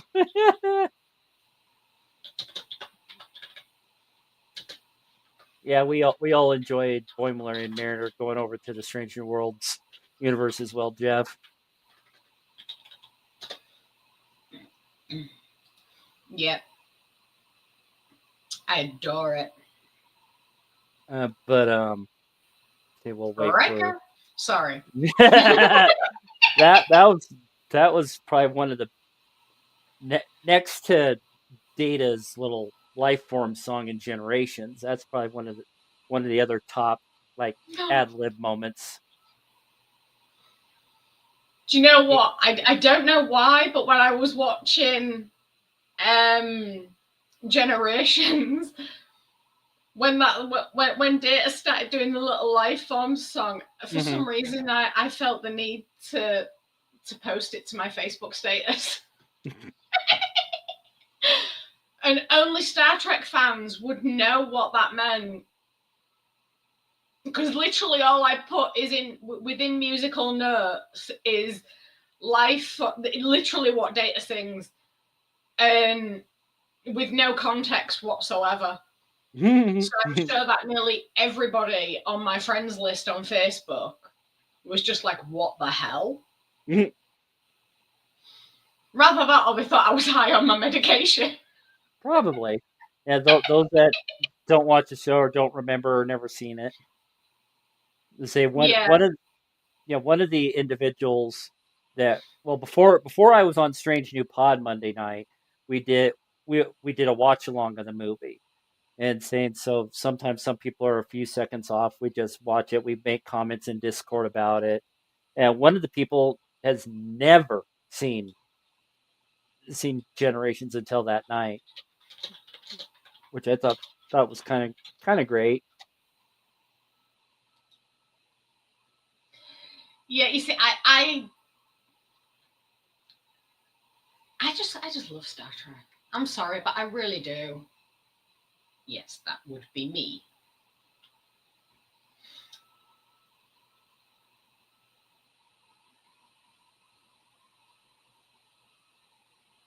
But yeah,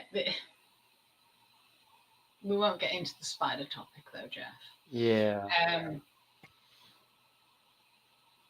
I lost my train of thought. I was going to say something and now I've forgotten. God.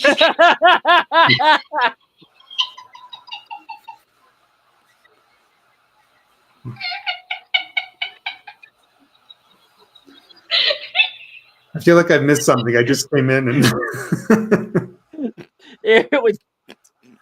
I should go and open that. No.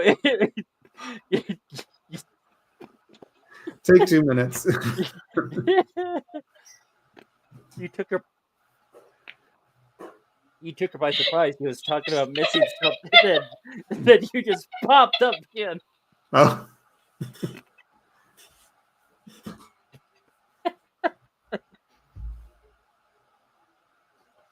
Ooh, ooh, ooh. I am so sorry. It's okay, Catie. I'll be back in a minute. Talk amongst yourselves. Please. Meanwhile, I'm going to have to eat myself for a second. you're one for the laugh. Yeah, that laugh was a lot more laughs We than got the over previous 30 pandemic. viewers. Yeah, Is just that all on. right? Wow, nice. Yeah, well, thanks to Zach saying he's able I to had stream on his channel. Saying I'm not going to pay the $8-10 a month to do it on my channel. I have more important things to pay for right now than for that. But yeah. I'm on my Facebook. I'm on YouTube, so YouTube will preserve it and so people can watch it whenever. I get a lot of latent viewers, which I do appreciate. Yeah. And while we're waiting for Catie to pop back on, be sure to like and subscribe to the channel below, guys. That helps Wish I had half. helps the channel a lot. See, I don't know all Yeah, the definitely. intricacies on how that all works, but the more likes and Go in and do that. saying it gets me closer to be able to get paid to do this, which I'm still probably a ways off from that. But Actually, I'll go in and do that now.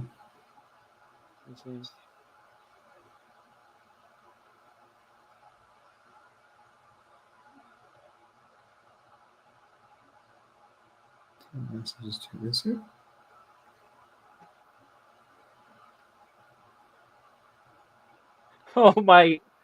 Catie. 23. She had to get her inhaler because she's flapping so bad from you spooking her.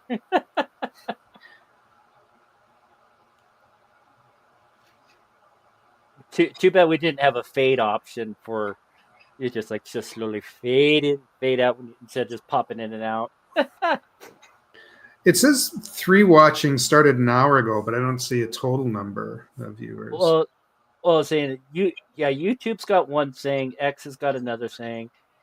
Oh yes, thank you, Zach. Subscribers, okay. Ring that bell. Ding. I'm jumping back and forth between the. Oh, I'm sorry, Catie. I didn't mean to.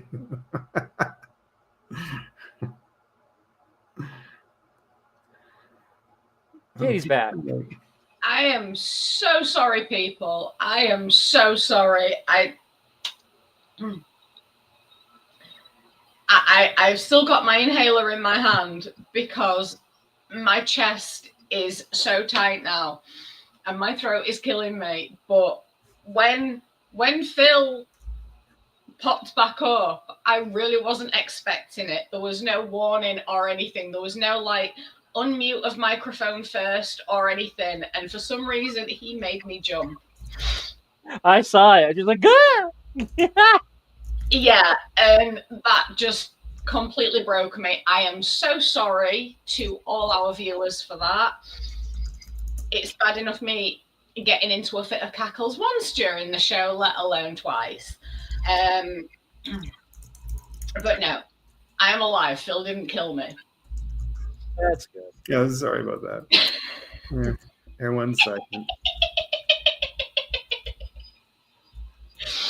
Oh God. And that's before I've had my painkillers. See, I wasn't able to discern if it was Kim Lu or I just blanked on the name all of a sudden. Matt, Kim Lu or Matt, that was the one that had the anaphasic Clem inhibiting his body. But when they were all getting in there, they figured out what was going on, and they kind of reached out, and Mariner was like, I can feel getting stupid already, or something like that. And then the doctor, he was just trying to figure something out. He just grabs one of those little net things that you use to clean the pool. He just whacks the poor beluga, and just then Clem spits out. Yeah, now that is classic Britishness. That, you know, if all else fails, just whack something across somebody's face. Yeah, complicated doctor stuff, as I think is exactly what he said. Yes, that is very medical. It is very medical. Yeah, it's like precision. Yeah, with all the British medicalness. Yeah. But no, that is like quintessentially British. If all else fails and no other option, just grab the nearest object and just whack somebody. Well, that's actually one of the techniques the chief engineer at the TV station I worked at back in the 90s, because we had old studio cameras. We're talking in the 90s, these things were 20, 30 years old already. And they used vacuum tubes for the red, green, and the blue colors and everything. And if one of them started to go out of phase, it made the entire camera look a little wonky. He would just come up to it and whack. And like 75, 80% of the time, that did the trick. Yeah, you see, I can't do that with my technology. I have to whisper sweet nothings to it, or it really does fuck up. Yeah, you see, my technology is like, I think my technology has the same personality as Boimler, in all honesty, because it's so lovely, but it just does strange things. And it's kind of a little bit like that turbo lift in this episode, you know, just does what it wants when it wants. Mm-hmm. And yeah, so I don't like technology. I hate it, but I love it, and I have to whisper sweet nothings to it, or you know, it gets its revenge. Yeah, sometimes I'll even get to the point of tears. It's like, please work. I need you to do this. I need you to do that. I can't do this without you. And yeah, sometimes that does the trick. Yeah, it's like sometimes my phone, I'll be on one of my apps. Yeah, Whimsical is the musical comedy version of it. But like, I'll be on one of my apps, and all of a sudden it'll just kick me out for no reason. And I'm like, excuse me? And yesterday, I turned my PC on to, I needed to do something. And there was certain updates that, not updates, but there was things that were coming up about, do you know, like when you turn your PC on, you have certain apps that start up, like, automatically. Mm-hmm.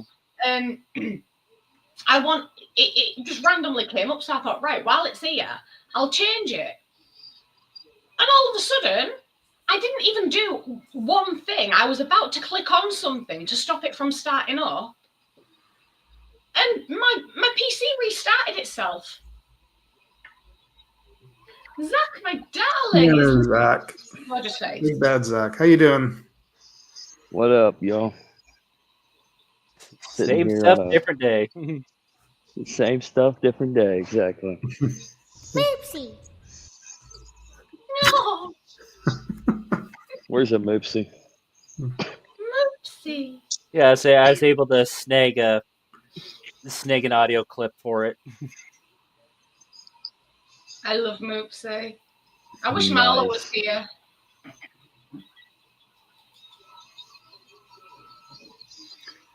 I'm surprised. Yeah, I'm surprised she's not even in the chat tonight.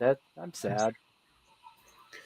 No, Marla, what day it is. I swear my ditziness is rubbing off on the rest of the DT family. I really do. I'm saying they're. Let me see real quick. Zach, you may laugh, but it'll happen to you as well, love. I'm already retarded. I'm immune. No, there's a difference between ditziness and that. Yeah, I know. I'm retarded, though. Yes, but my ditziness will rub off on you one day, so just be aware of that. We'll share notes. I could tell you stories that I'm an embarrassing excuse for a human being sometimes. Well, I was going to save it for backstage, but I got to say, I don't know if you put any concealer or anything on, but it doesn't look like you're as banged up as you were a couple of days ago. Oh yeah, I certainly knows.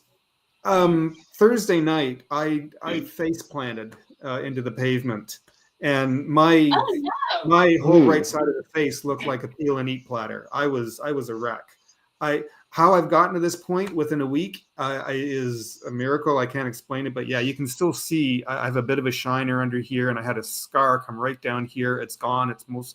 I've healed mostly right. Yeah, up. you're My still chest very still hurts. swollen. But yeah, you can see this is all puffed up, and this still had.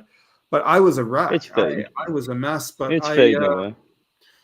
I had, it was dark out, and I tripped on what I can only imagine was like a branch or something as I went across the street, and I literally just face planted right into the pavement. My knuckles are still scarred up from that because I had my knapsack like this and I went down like that. I come home, I was blood everywhere. I had thought I'd broken my teeth, and I was really upset because I take great pride in the fact I still have all my teeth. I'm 55 and I have very good teeth, and I was pride myself on that. Thanks, Jeff.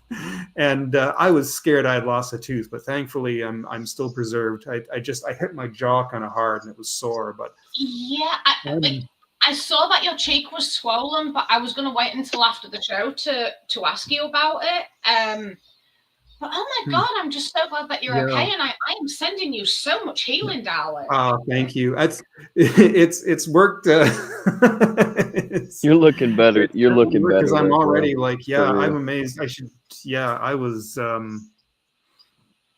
For I 2 was a days. wreck. I For don't two. know. What was it?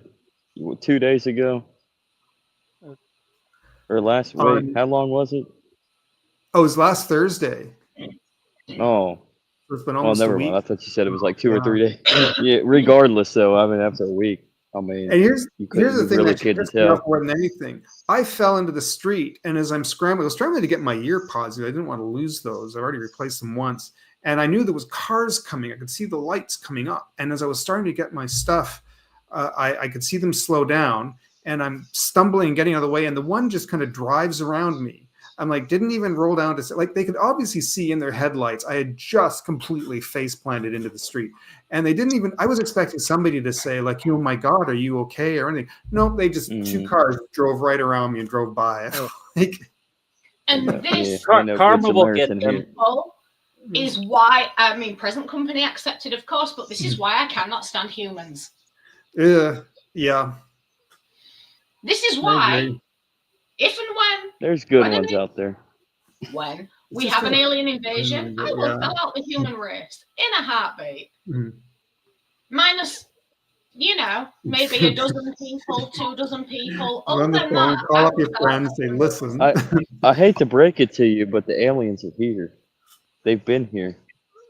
They are the gods of race. the I mean, when past. they make themselves known and they're like, we are taking over your planet, Oh, probably. That's probably gonna happen. We're due for another deluge or They're something. here. They could do more.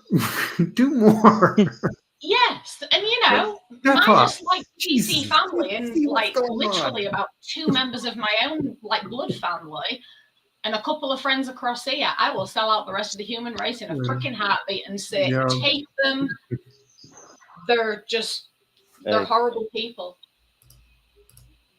I would agree with you, but then I would also be agreeing with Bill Gates, and I can't agree with Bill Gates right now. Conspiracy, Zach, everybody. I'll sell him out to him as well. I'll sell it all out. No, I'll actually write a list, because I mean, I've got a list of people to haunt, but I've also got a list of the first people, the first people's demise via aliens when I sell out the human race as well. no, but the end of the episode though, when Cassio was saying that they're the scrappy underdogs, and all of a sudden she's like, "Arf, arf!" I just that was like totally unexpected. Oh, yeah. I thought that was a weird line myself, but yeah, I thought that was. I guess she's supposed to be kind of a flighty character because there's some statements I thought were kind of, or her whole attitude, her whole towards things. It's just she's very positive, happy-go-lucky. But She's to also say very that, blasé to a lot of things as well. She's like, it's almost like she's a little bit trippy with it. Hmm. but to be an Elorian in her 30s tells me that the species is still propagating. Yeah. 42. Because we got Guinan, who's at least 700 years old. We got Soren, who Right. was in his 300s.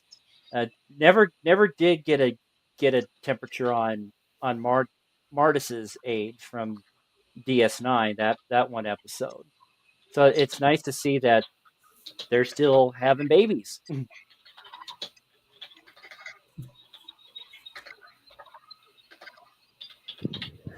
I actually thought that Making the love in the episode corner. actually ended really abruptly. I was expecting more at the end. And then all of a sudden the credits came up. I was like, that's it? Wait a minute, what? Yeah, that was the other note that I put down. Is it left the episode very cliffhangery with In Ransom what and way? with Ransom and Freeman still hunting those bats in the lower levels of Starbase 80. She's like, I'm not going to let this Starbase take me. That's what we call foreshadowing, because that's how the series finale is going to end, in a cliffhanger. I mean, It yes, it probably will. I knew that was kind of supposed to be a little bit of a gag, but I thought it might cut back to the ship. Like, it'd be like an hour later and cut back to her on the ship and she's like patching herself up and maybe the head of this thing's on a stick or something. I don't know, but I was expecting something to happen there to just kind of wrap up the end of the episode. But no, it just like, boom, it ended there. I was like, you could have little something more to add to an epilogue. I like how it ended. But I thought it was quite a funny ending. I actually finished watching the episode laughing, and I like that.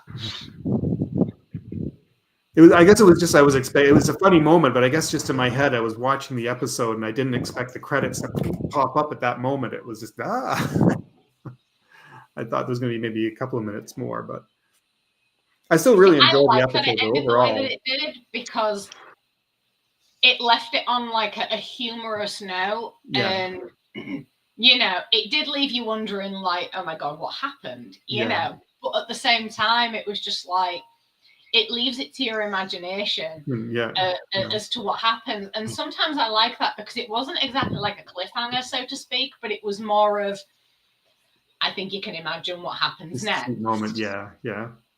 Exactly. Maybe that's what they want you to do. I like that. If it was a cliffhanger, I'd be complaining about it. Yeah. You all know what I'm like. It's probably still a cliffhanger, but it's a good cliffhanger. For me, it was one of those, especially because of the bleeped out curse word, it was kind of one of those things of, what's about to happen, but we will leave it to you to imagine it because it's not fit for public viewing. It was kind of like one of those moments, and rather than a cliffhanger, it was one of those moments, and it was like, oh crap, I can imagine what happens, and I can imagine the cursing that comes after it. I have to wonder something. Has anybody bought these on Blu-ray yet? Are they available on Blu-ray? Because I want to know if the bleeping is not on, if there's a version without the bleeps. Yeah, I would love that. Sure. Foul language. I'm sure. If it's on Blu-ray, I mean, I'm sure. I mean, they kind of would have to. Why they bleep it out, in all honesty. Yeah, because me either. Because kids watch it. That's the only logical explanation. I mean, I if could the think cards of. They can have the F-bomb dropped, for crying out loud. They can. 2024, man. They don't know. Mm-hmm. Yeah. They don't know. I'm sorry, but I think it's pathetic. Hey, Mel. I do think that's some of the things they bleep out. I mean, there was something in this episode. I'd have to watch it again, and I really There's some left in. There was something in this episode that it was some form of curse word. I can't remember what it was. The But they captain was didn't. like said something about this goddamn station, and I was like, oh, they didn't bleep that out. No, it wasn't that. It was Weird. something else. I don't know if it had something to do with communication with the beluga or Mala, my Mala's darling. here. Mwah, I love you. See, that's all you gotta do, Catie. You gotta do your spell and say your name, say her name, and she'll appear. Welcome, Mala. Exactly. You know, I've brought Mala up at least 3 or 4 times tonight, so we invoked Mala. But no, there was something that they didn't bleep out, and I'm sure it has something to do with the I gotta like go back in, guys. some form of communication. And I'm just like, why bleep out everything else but not that? I think that's like one of the words that's kind of been given a pass in recent years. The FCC's kind of loosened their grasp on the naughty words, I guess you can say. Oh, of course, it's America, isn't it? Sorry, I keep forgetting. You have much stricter laws than we do across here when it comes to cursing. Likewise with Canada too. It's stricter in Canada. FCC are pussies. User. Yeah. I mean, don't get me wrong. You know, there are certain things that can't be said across here, like without being bleeped out and that. But that's more the more fouler words that certain people say, like the C word and things like that. You know, it. Yeah, the C word got me suspended for a couple hours on Twitter when I referred to Ivanka one time. Actually, do you know what? You see, I've got round that. You see, I've got round that without me getting banned, even off Facebook, and they're really strict on any form of curse word. You've got to be careful about saying even the tiniest ones, like shit. You know, on Facebook, you've got to be really careful with that. But I get away with the C word because I've put thunder in front of it. Yeah. Interesting. And you know,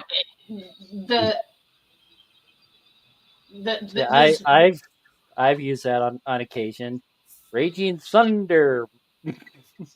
Yeah, you see, there's another thing as well. I had the meme, but I don't know where it's gone. And it's when, I mean, there's a very like innate British word that I always found. I think it sounds hilarious when Americans say it. I really do. But it begins with a T and ends in a T. Tit? Oh. Yeah. And it's like when that and the C word just won't do, combine them, and then you have twunt. And that is a really good way to get away with shit on Facebook. So, you know, a learning experience, people. This is technically Trek, and we are technically trying to get around cursing.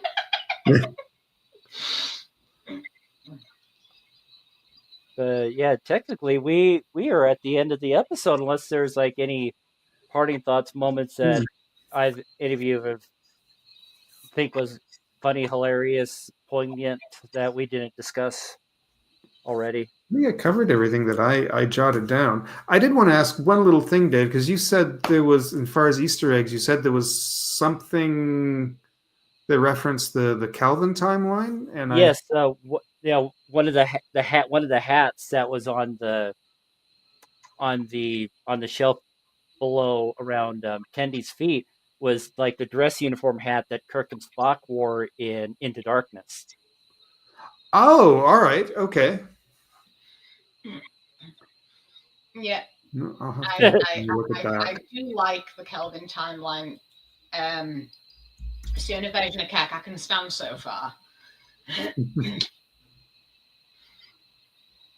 And I'm not ashamed or shy to admit it. You know, a lot of people have problems with the Kelvin timeline movies, but I do not. I much prefer them to TOS. I actually really enjoy it. I enjoyed it as like this sort of alternate version of Star Trek. I know a lot of people have complained about it, but although it wasn't as big on the second movie, I have some issues with it. But otherwise, though, I still overall really enjoyed those movies. I like the Kelvin timeline. Well, my sneeze got 3 more viewers. I really love.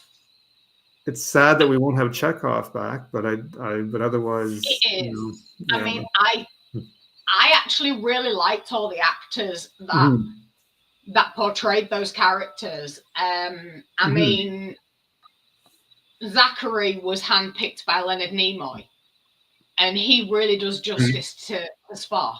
And I love the way that Chris Pine plays Kirk, because he's an arrogant son of a bitch. He is, but he's not overly much with it.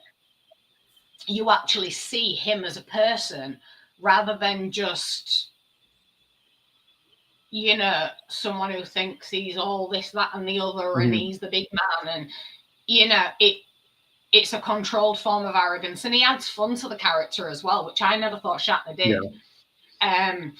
But even though Shatner was the first person to play Kirk, I think that Chris Pine does the character's personality in general more justice. Because, I mean, I've read like a character profile for James T. Kirk, and Chris Pine is more true to that character profile than Shatner ever was, because Shatner put too much of himself into it. And so this is why I love the Kelvin timeline movies, and why I actually like that version of Kirk. And Chris and Zachary, they had such good chemistry on screen as Kirk and Spock. But all the cast did. The young lad, bless him, you know, who played Chekhov, I loved him. And I mean, the guy who plays Sulu, I adore him. I really do. I mean, the first thing I ever saw him in was that guy, and then he played quite a serious character in that. He was a ghost, trying to cross over. But then, was it the American Pie movies he was in?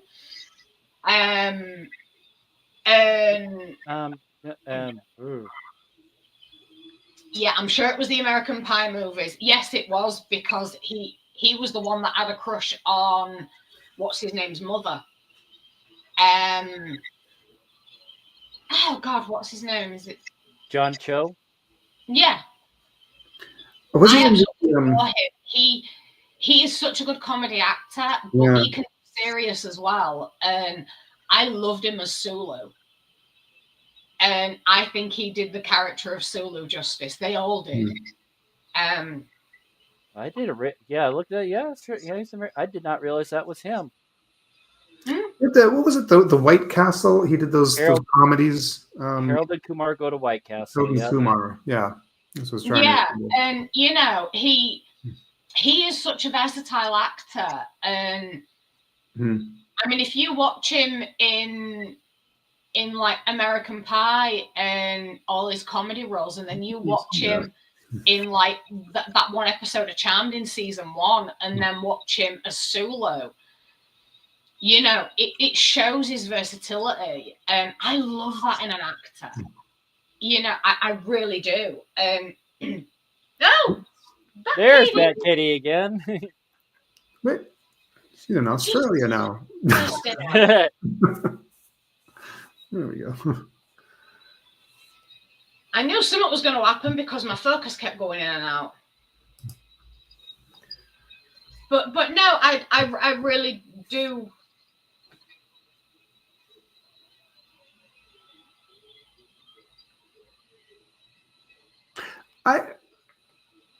I've always had to question one thing, like when going back and watching TOS, and because I know Shatner interfered a lot as far as a lot of the scripts because he felt he needed to be the main character, and if something drifted too far from him, he was insistent that he be the main character in an episode. And I have to wonder that if he had just stuck to the scripts and had not interfered as what he did, what kind of show we would have had? Would it have lasted longer? How different it would have been if he had not interfered as much as he did. Because it's funny that him and Nimoy became friends. That the characters of Kirk and Spock were supposed to be good friends. Because I know he was not happy about the fact that Nimoy was getting such attention as Spock. Everybody loved this new character Spock, this alien being, and he did not like that. He was like, I'm supposed to be the main character. I'm Captain Kirk. I was just So it's funny that they ended up becoming as friends the way they did, but yeah, I feel like that just would be a different show. That comment from Marla,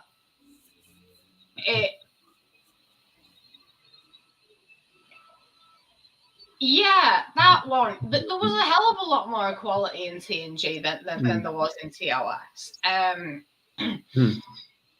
But you can't compare them because they were from two totally different. They were like 20 years apart. No, they were 30 years apart. No, 20. They were 20 years apart, and a lot changes in 20 years, and oh my God, I would love to argue with that guy. Honestly, Marla, tag me in the comments. I'll take over from you if you get too tired or too bored. Because, I'd have a hell of a lot to say to that twat. But yeah, going back on, we were talking about the actors picked for the reboot roles. Carl Urban. I even saw a spot on DeForest Kelley. He really nailed that. Yeah, his portrayal of McCoy brought Leonard Nimoy to tears. It reminded him a lot of what they had together before Dee passed away. Yeah, I love Carl Urban as McCoy. I really do. I mean, all of them, that are in the Kelvin movies, they had such good on-screen chemistry, and they really did justice to the characters. And it's hard to do. It really is. It's hard to do that, especially with something so iconic. And it's like I've said before, I may not be able to stand TOS, but I have a lot of respect for it. And I like that like extreme respect was shown in the yes, he did. That respect was shown and in the Kelvin Timeline movies, and they really did do those characters justice. It was beautiful to watch. It really was. I like that they brought. I actually didn't realize until about a year ago that the woman who plays Uhura in the Kelvin Timeline movies is the same woman who's in Avatar. Yeah, Zoe is Zoe, however the heck you say your last name. And I had no idea. And also Guardians of the Galaxy. Oh, Guardians of the Galaxy, thank you. Yes. Yeah. Yeah. You see, I knew that. I knew that. Don't you laugh at me, Marla. Oh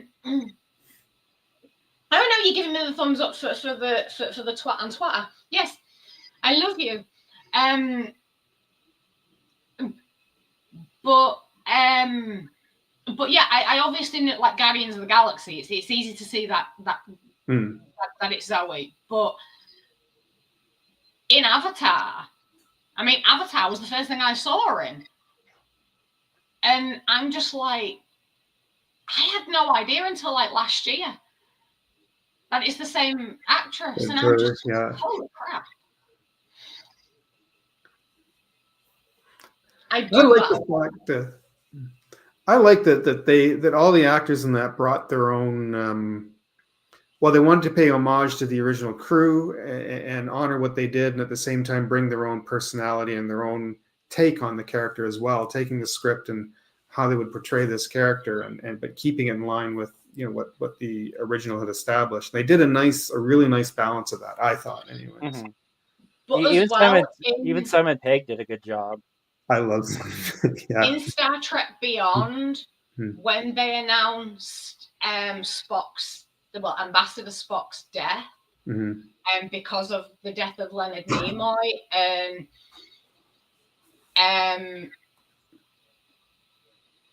Spock got Spock Prime. his future self's things, and he opened the photo, and it was the TOS crew. Yeah. Now that for me was a beautiful moment. I actually cried. What at that moment when he opened that photo and there was the TOS crew. Right. Like I said, I have a lot of respect for TOS, even though I can't stand the piece of shit. But that moment for me was one of the most beautiful moments in Star Trek ever. Because it's two timelines crossing over, and it's them doing the original character, and yeah, it really hit me in the feels that. But even the look of the characters as well, that they did justice. Oh, sure. Yeah. But yeah, see, I can say nice things about TOS. I should go back and watch those movies again. I haven't seen them in ages and ages, but now I'm kind of like, I should watch them. I've got all three of the Kelvin Timeline movies on DVD. I absolutely adore them. I only have two other Star Trek movies on DVD, and that's First Contact and Insurrection. Or is it just First Contact? No, I think it's Insurrection as well. I got them all on Blu-ray. I don't even have any TV series on DVD or anything. I got a couple of Blu-rays of the 2-part episodes, like Best of Both Worlds. I think I got Unification behind me. But yeah, definitely Best of Both Worlds, and I pre-ordered it on Amazon, and it actually showed up in my door a day before it was actually supposed to be released. So I was like, ooh, goody. You see, even though I really love Trek, I've never been one for collecting memorabilia or anything like that. And even when it comes down to the DVDs, collecting the series. I mean, like I said, I own 4, maybe 5 movies, and 3 of those are all 3 of the Kelvin movies. And then I know for certain one of them is definitely First Contact. But I don't have any of the series or anything, any of the other movies. I don't watch Star Trek as much as I used to, but that's purely because of writing and things like that. But I don't own any memorabilia. I mean, I would love a com badge. I really would. It's one thing I've always wanted. Don't rub it in, because I want a com badge now. Cassie will be happy that I don't want one of his shirts for a change. I'm always saying to Cassie that I want to steal his shirts. So he'll be quite happy that I want to steal one of yours. For one moment, I'll be right back. I was just reminding me of something, but I will be right back. Okay. But no, I do eventually want a he's not turning his camera off, so he's not going to scare you this time. Thank you so much. But no, like I said, I want a com badge, and I would love to get my hands on an Enterprise uniform. I really do, because I really do love it. And I don't care if it's command, engineering, science. I don't give a crap what color it is. I really don't, or what pips it comes with. And I would also like a little model of the Enterprise D and Voyager, possibly the NX-01. I'm not really fussed about any of the other ships, but the NX-01, Voyager, and the Enterprise D, well, possibly the Enterprise E, actually, as well. But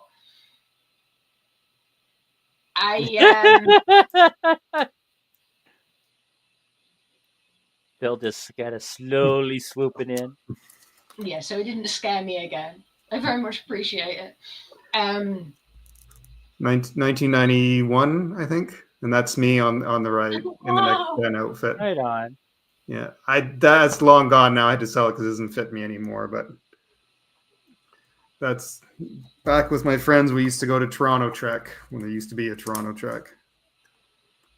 But well, I have photos. I've got a selfie with one Star Trek actor, and then I've got like professional photo ops with 2 more, and I've got like all of their autographs. But the first Star Trek actor, I got his autograph because of Shadowhunters.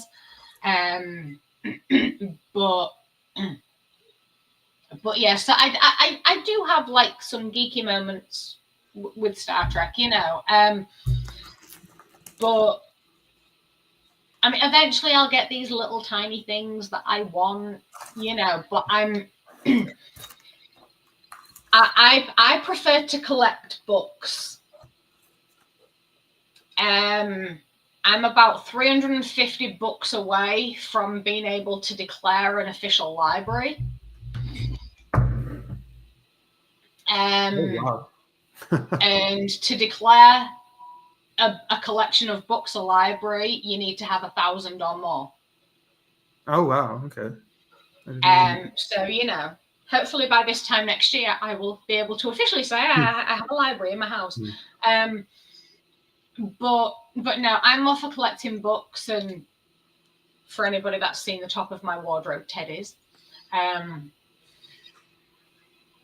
But yeah, I'm not really one for collecting things like that. I did for a long time. I did used to collect stuff, and I used to collect a lot of kaiju stuff for a long time. I even sold it. I even did some trading and selling at conventions. I used to order wholesale packages of stuff and put a lot of money into that for a while. But I got to a point where all my collections, I thought they just got to collect dust, and I ended up, and I also was running into some financial issues, and it reached a point where I just went, I have all this stuff, and it's just I need space and I need money. And I ended up selling 90% of everything off. Like I sold a lot of stuff, which was sort of heartbreaking at the time, but it kind of freed me up in a way at the same time. Like you don't have this huge collection of stuff that you feel cluttered with. I have some things that I kept that were they're like gifts or that were special to me. Like that thing, my folks gave me that in 1979 for like my 10th birthday. And that has sort of a certain amount of sentimental value to it. So things like that I've kept, but things that I personally went and collected at conventions and that I've ended up selling it all off just because I needed the freedom. I couldn't do that. I mean, people say to me, well, if you're not ever planning on selling your stuff, why aren't you getting them personalized? Mm-hmm. And it's like, I mean, I have, like I said, I collect books, and I've got a separate bookcase for like special editions and signed editions. Some are both, and nothing on there. I need to pay rent at the same time.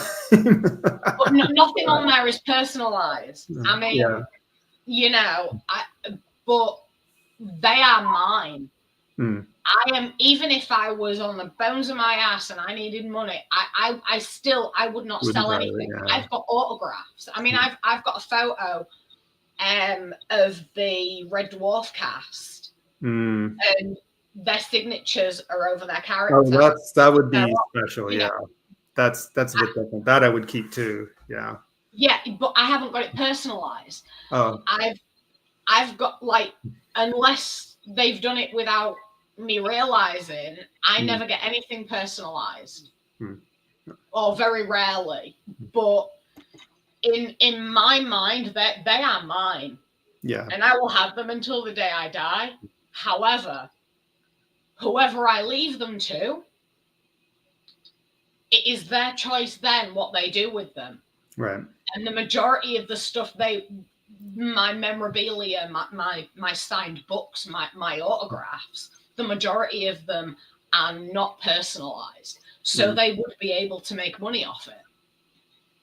You know, and this is how I look at it. It's something to leave behind for someone, and Right. they can decide what they do with it. I would be heartbroken if it was sold. However, you know. Yeah, that's. Yeah. I mean, if I was to die before Catie, I would want that red dwarf 8x10 with all their autographs on. I would want that to go to him because he absolutely loves Red Dwarf. So I would want that set of autographs to go directly to him because I know that he loves it. And, you know, with it not being personalized, he can do what the hell he wants with it. He can frame it. He can sell it. He can do what the hell he likes with it. You know, but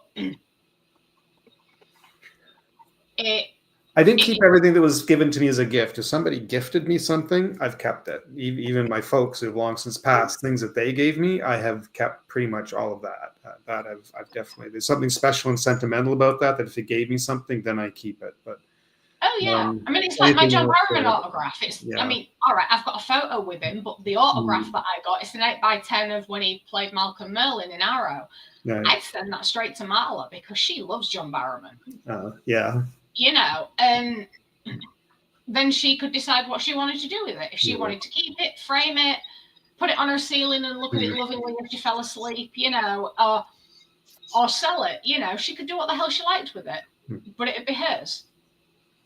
But all of my autographs, whether they are personalized or not, they are mine and they're not going anywhere. And people don't seem to understand that about me. I had all the movies. I had a lot of movies on DVD. I had a huge DVD collection, and I was in a new apartment. I hadn't bought a shelf to put them on. They were all in these big like shopping bags, these big like fabric shopping bags. I had them all organized, and I was planning on selling some and start getting them on rebuying specific ones on Blu-ray. A very good friend of mine I had met through a small business program I met had a couple of small kids, and he had a new one on the way, and he was thinking about buying some of them. And I had loaned them to him, as well as an older computer I had that I was planning on selling as well. And I had loaned all this to him, just to say, you know, go through, watch some of them. He says, if you want to buy some, let me know, and then just, you know, bring the bags back when you're done. Oh, sure, that's fine. Dropped off the face of the earth. His number stopped working. Couldn't get in touch with him, couldn't find him anywhere. He took like the whole bloody thing. I lost like over like $500 or more worth of stuff. So at that point I was and that was like 9 years ago. And at that point I went, I'm not rebuying anything. Like I will borrow them. I can stream stuff. I can load it. I can whatever way I need to get it to watch it. I'll do it. I'm not rebuying anything again. I'm not spending that kind of money. I was so angry. I was hurt. I was pissed off. I was so heartbroken about that. And I lost all that stuff. And I was so mad. And I says, I'm not replenishing anything again. I have a few DVDs left, stuff that I hadn't given him, but those, you know, there's a few I've got set aside. But otherwise, yeah, I'm not. Yeah, that's. Yeah, I feel the same about all my. I mean, I've got a couple of Funkos that have been signed, but you know, again, I won't get rid of those. You know, my I mean, I've got so many autographs. It is unbelievable, you know. And I've only been to a handful of conventions as well, but I've met so many people. Sean's face.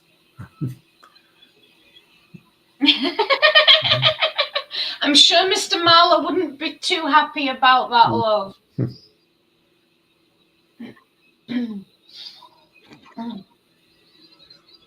And I do miss the like Toronto has a lot of conventions. We are known for having a lot of conventions through the summer. There's a lot of anime. There's a heavy influx of anime now. But boy, you go back 20 plus years, 30 years. We used to. I miss. You heard me mention Toronto Trek all the time. That was the big Trek convention, and we had all over half the cast of original series and next gen had all been to Toronto Trek at some point or other. We had I heard James Doohan had been on it. Majel Barrett was a guest for several years in a row. I miss those days and seeing everybody in Trek costumes and oh, it was such a good time, and just I miss those days because it was just Star Trek. You go through, and that was the whole theme of the whole convention with Star Trek. Oh, look at that! Yeah, that was my first Star Trek convention when I met Gracely Whitney and Marina Sirtis.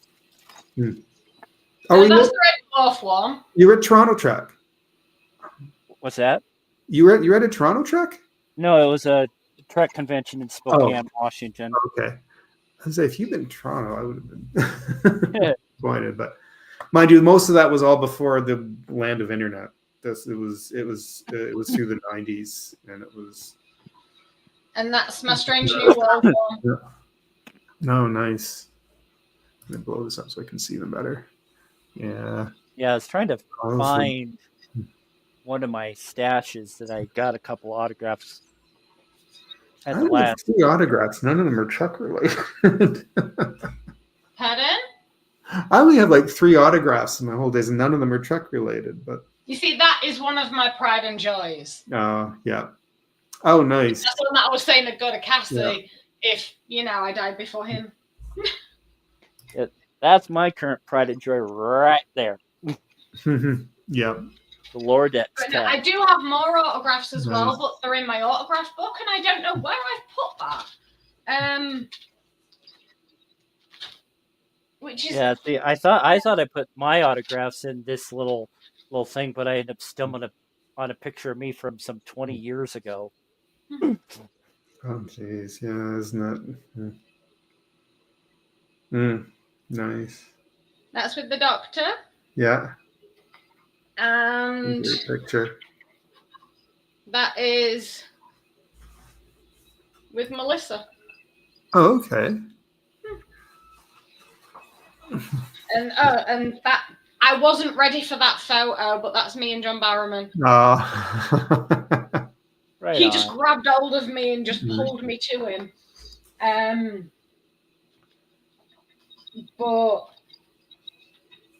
But no, I need to put those in a bloody photo in my photo album. But now even though these aren't personalized, these autographs, I'd never get rid of them because they're mine, And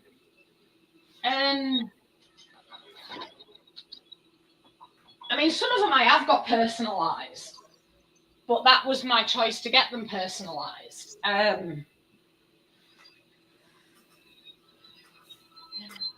Goes in the oh, wow.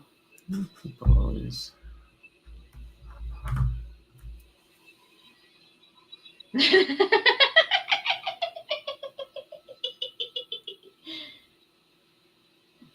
I love you, Marla, so much. Yeah.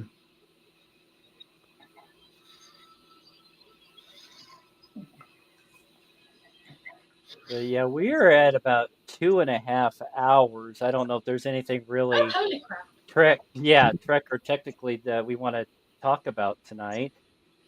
So I appreciate all the viewers tonight. Again, down below, like and subscribe. That helps us out tremendously to help us put bigger and better content as time goes on. And I forget the name of the next episode. Forget the name. And again, I apologize for my breakage with cackles. Well, that's who you are, Catie. So helps what makes the show great. Oh, it wouldn't be a show without it. But I don't know how you tolerate me. but I do know the episode entails dealing with non-corporeal beings. That some of them are spheres and some of them are cubes, and the Cerritos is trying to broker peace between them, from the way I understand the teaser. So that sorry, Catie, sorry. Yeah. I'll shut up now. Are you done? I think yes, he's done. Sorry. You know how I feel about any form of spoilers. I don't even read the synopsis. Well, there. I should probably just warn you. Say it's just like spoiler alert, and then so you can do that. No, Spoiler alert. It's okay. It's all good. No, I'm just saying we should do like a little spoiler alert thing, and then that way you can like mute your phone or turn down the volume on your computer so you don't hear anything. Yeah, because we need a spoiler alert thing because I don't like to know the tiniest little detail about future episodes. Understandable. It's a new one tomorrow. What's that? It's a new one tonight overnight. Yeah. Okay. Yeah. But since I figured out how to get on there, I can start putting other little sound effect things on there too. So, but one of those steps to help make this show be a little bit better. Yes, and to stop me from complaining at you as well. I just got to figure out one of the other. Oh yeah, that's the overlay. Okay. But what actually just the title of it is all. But yeah, I really would appreciate the spoiler alert because And then what I can do is I can just mute my TV. There you go. Yeah, I can just mute my TV and then you can just give me a little wave or the Vulcan salute or something like that just to let me know that it's the end of the spoiler. Either that or it's just like I'll get the little graphic to put below the spoiler alert, and then it'll go away when I'm done talking about it.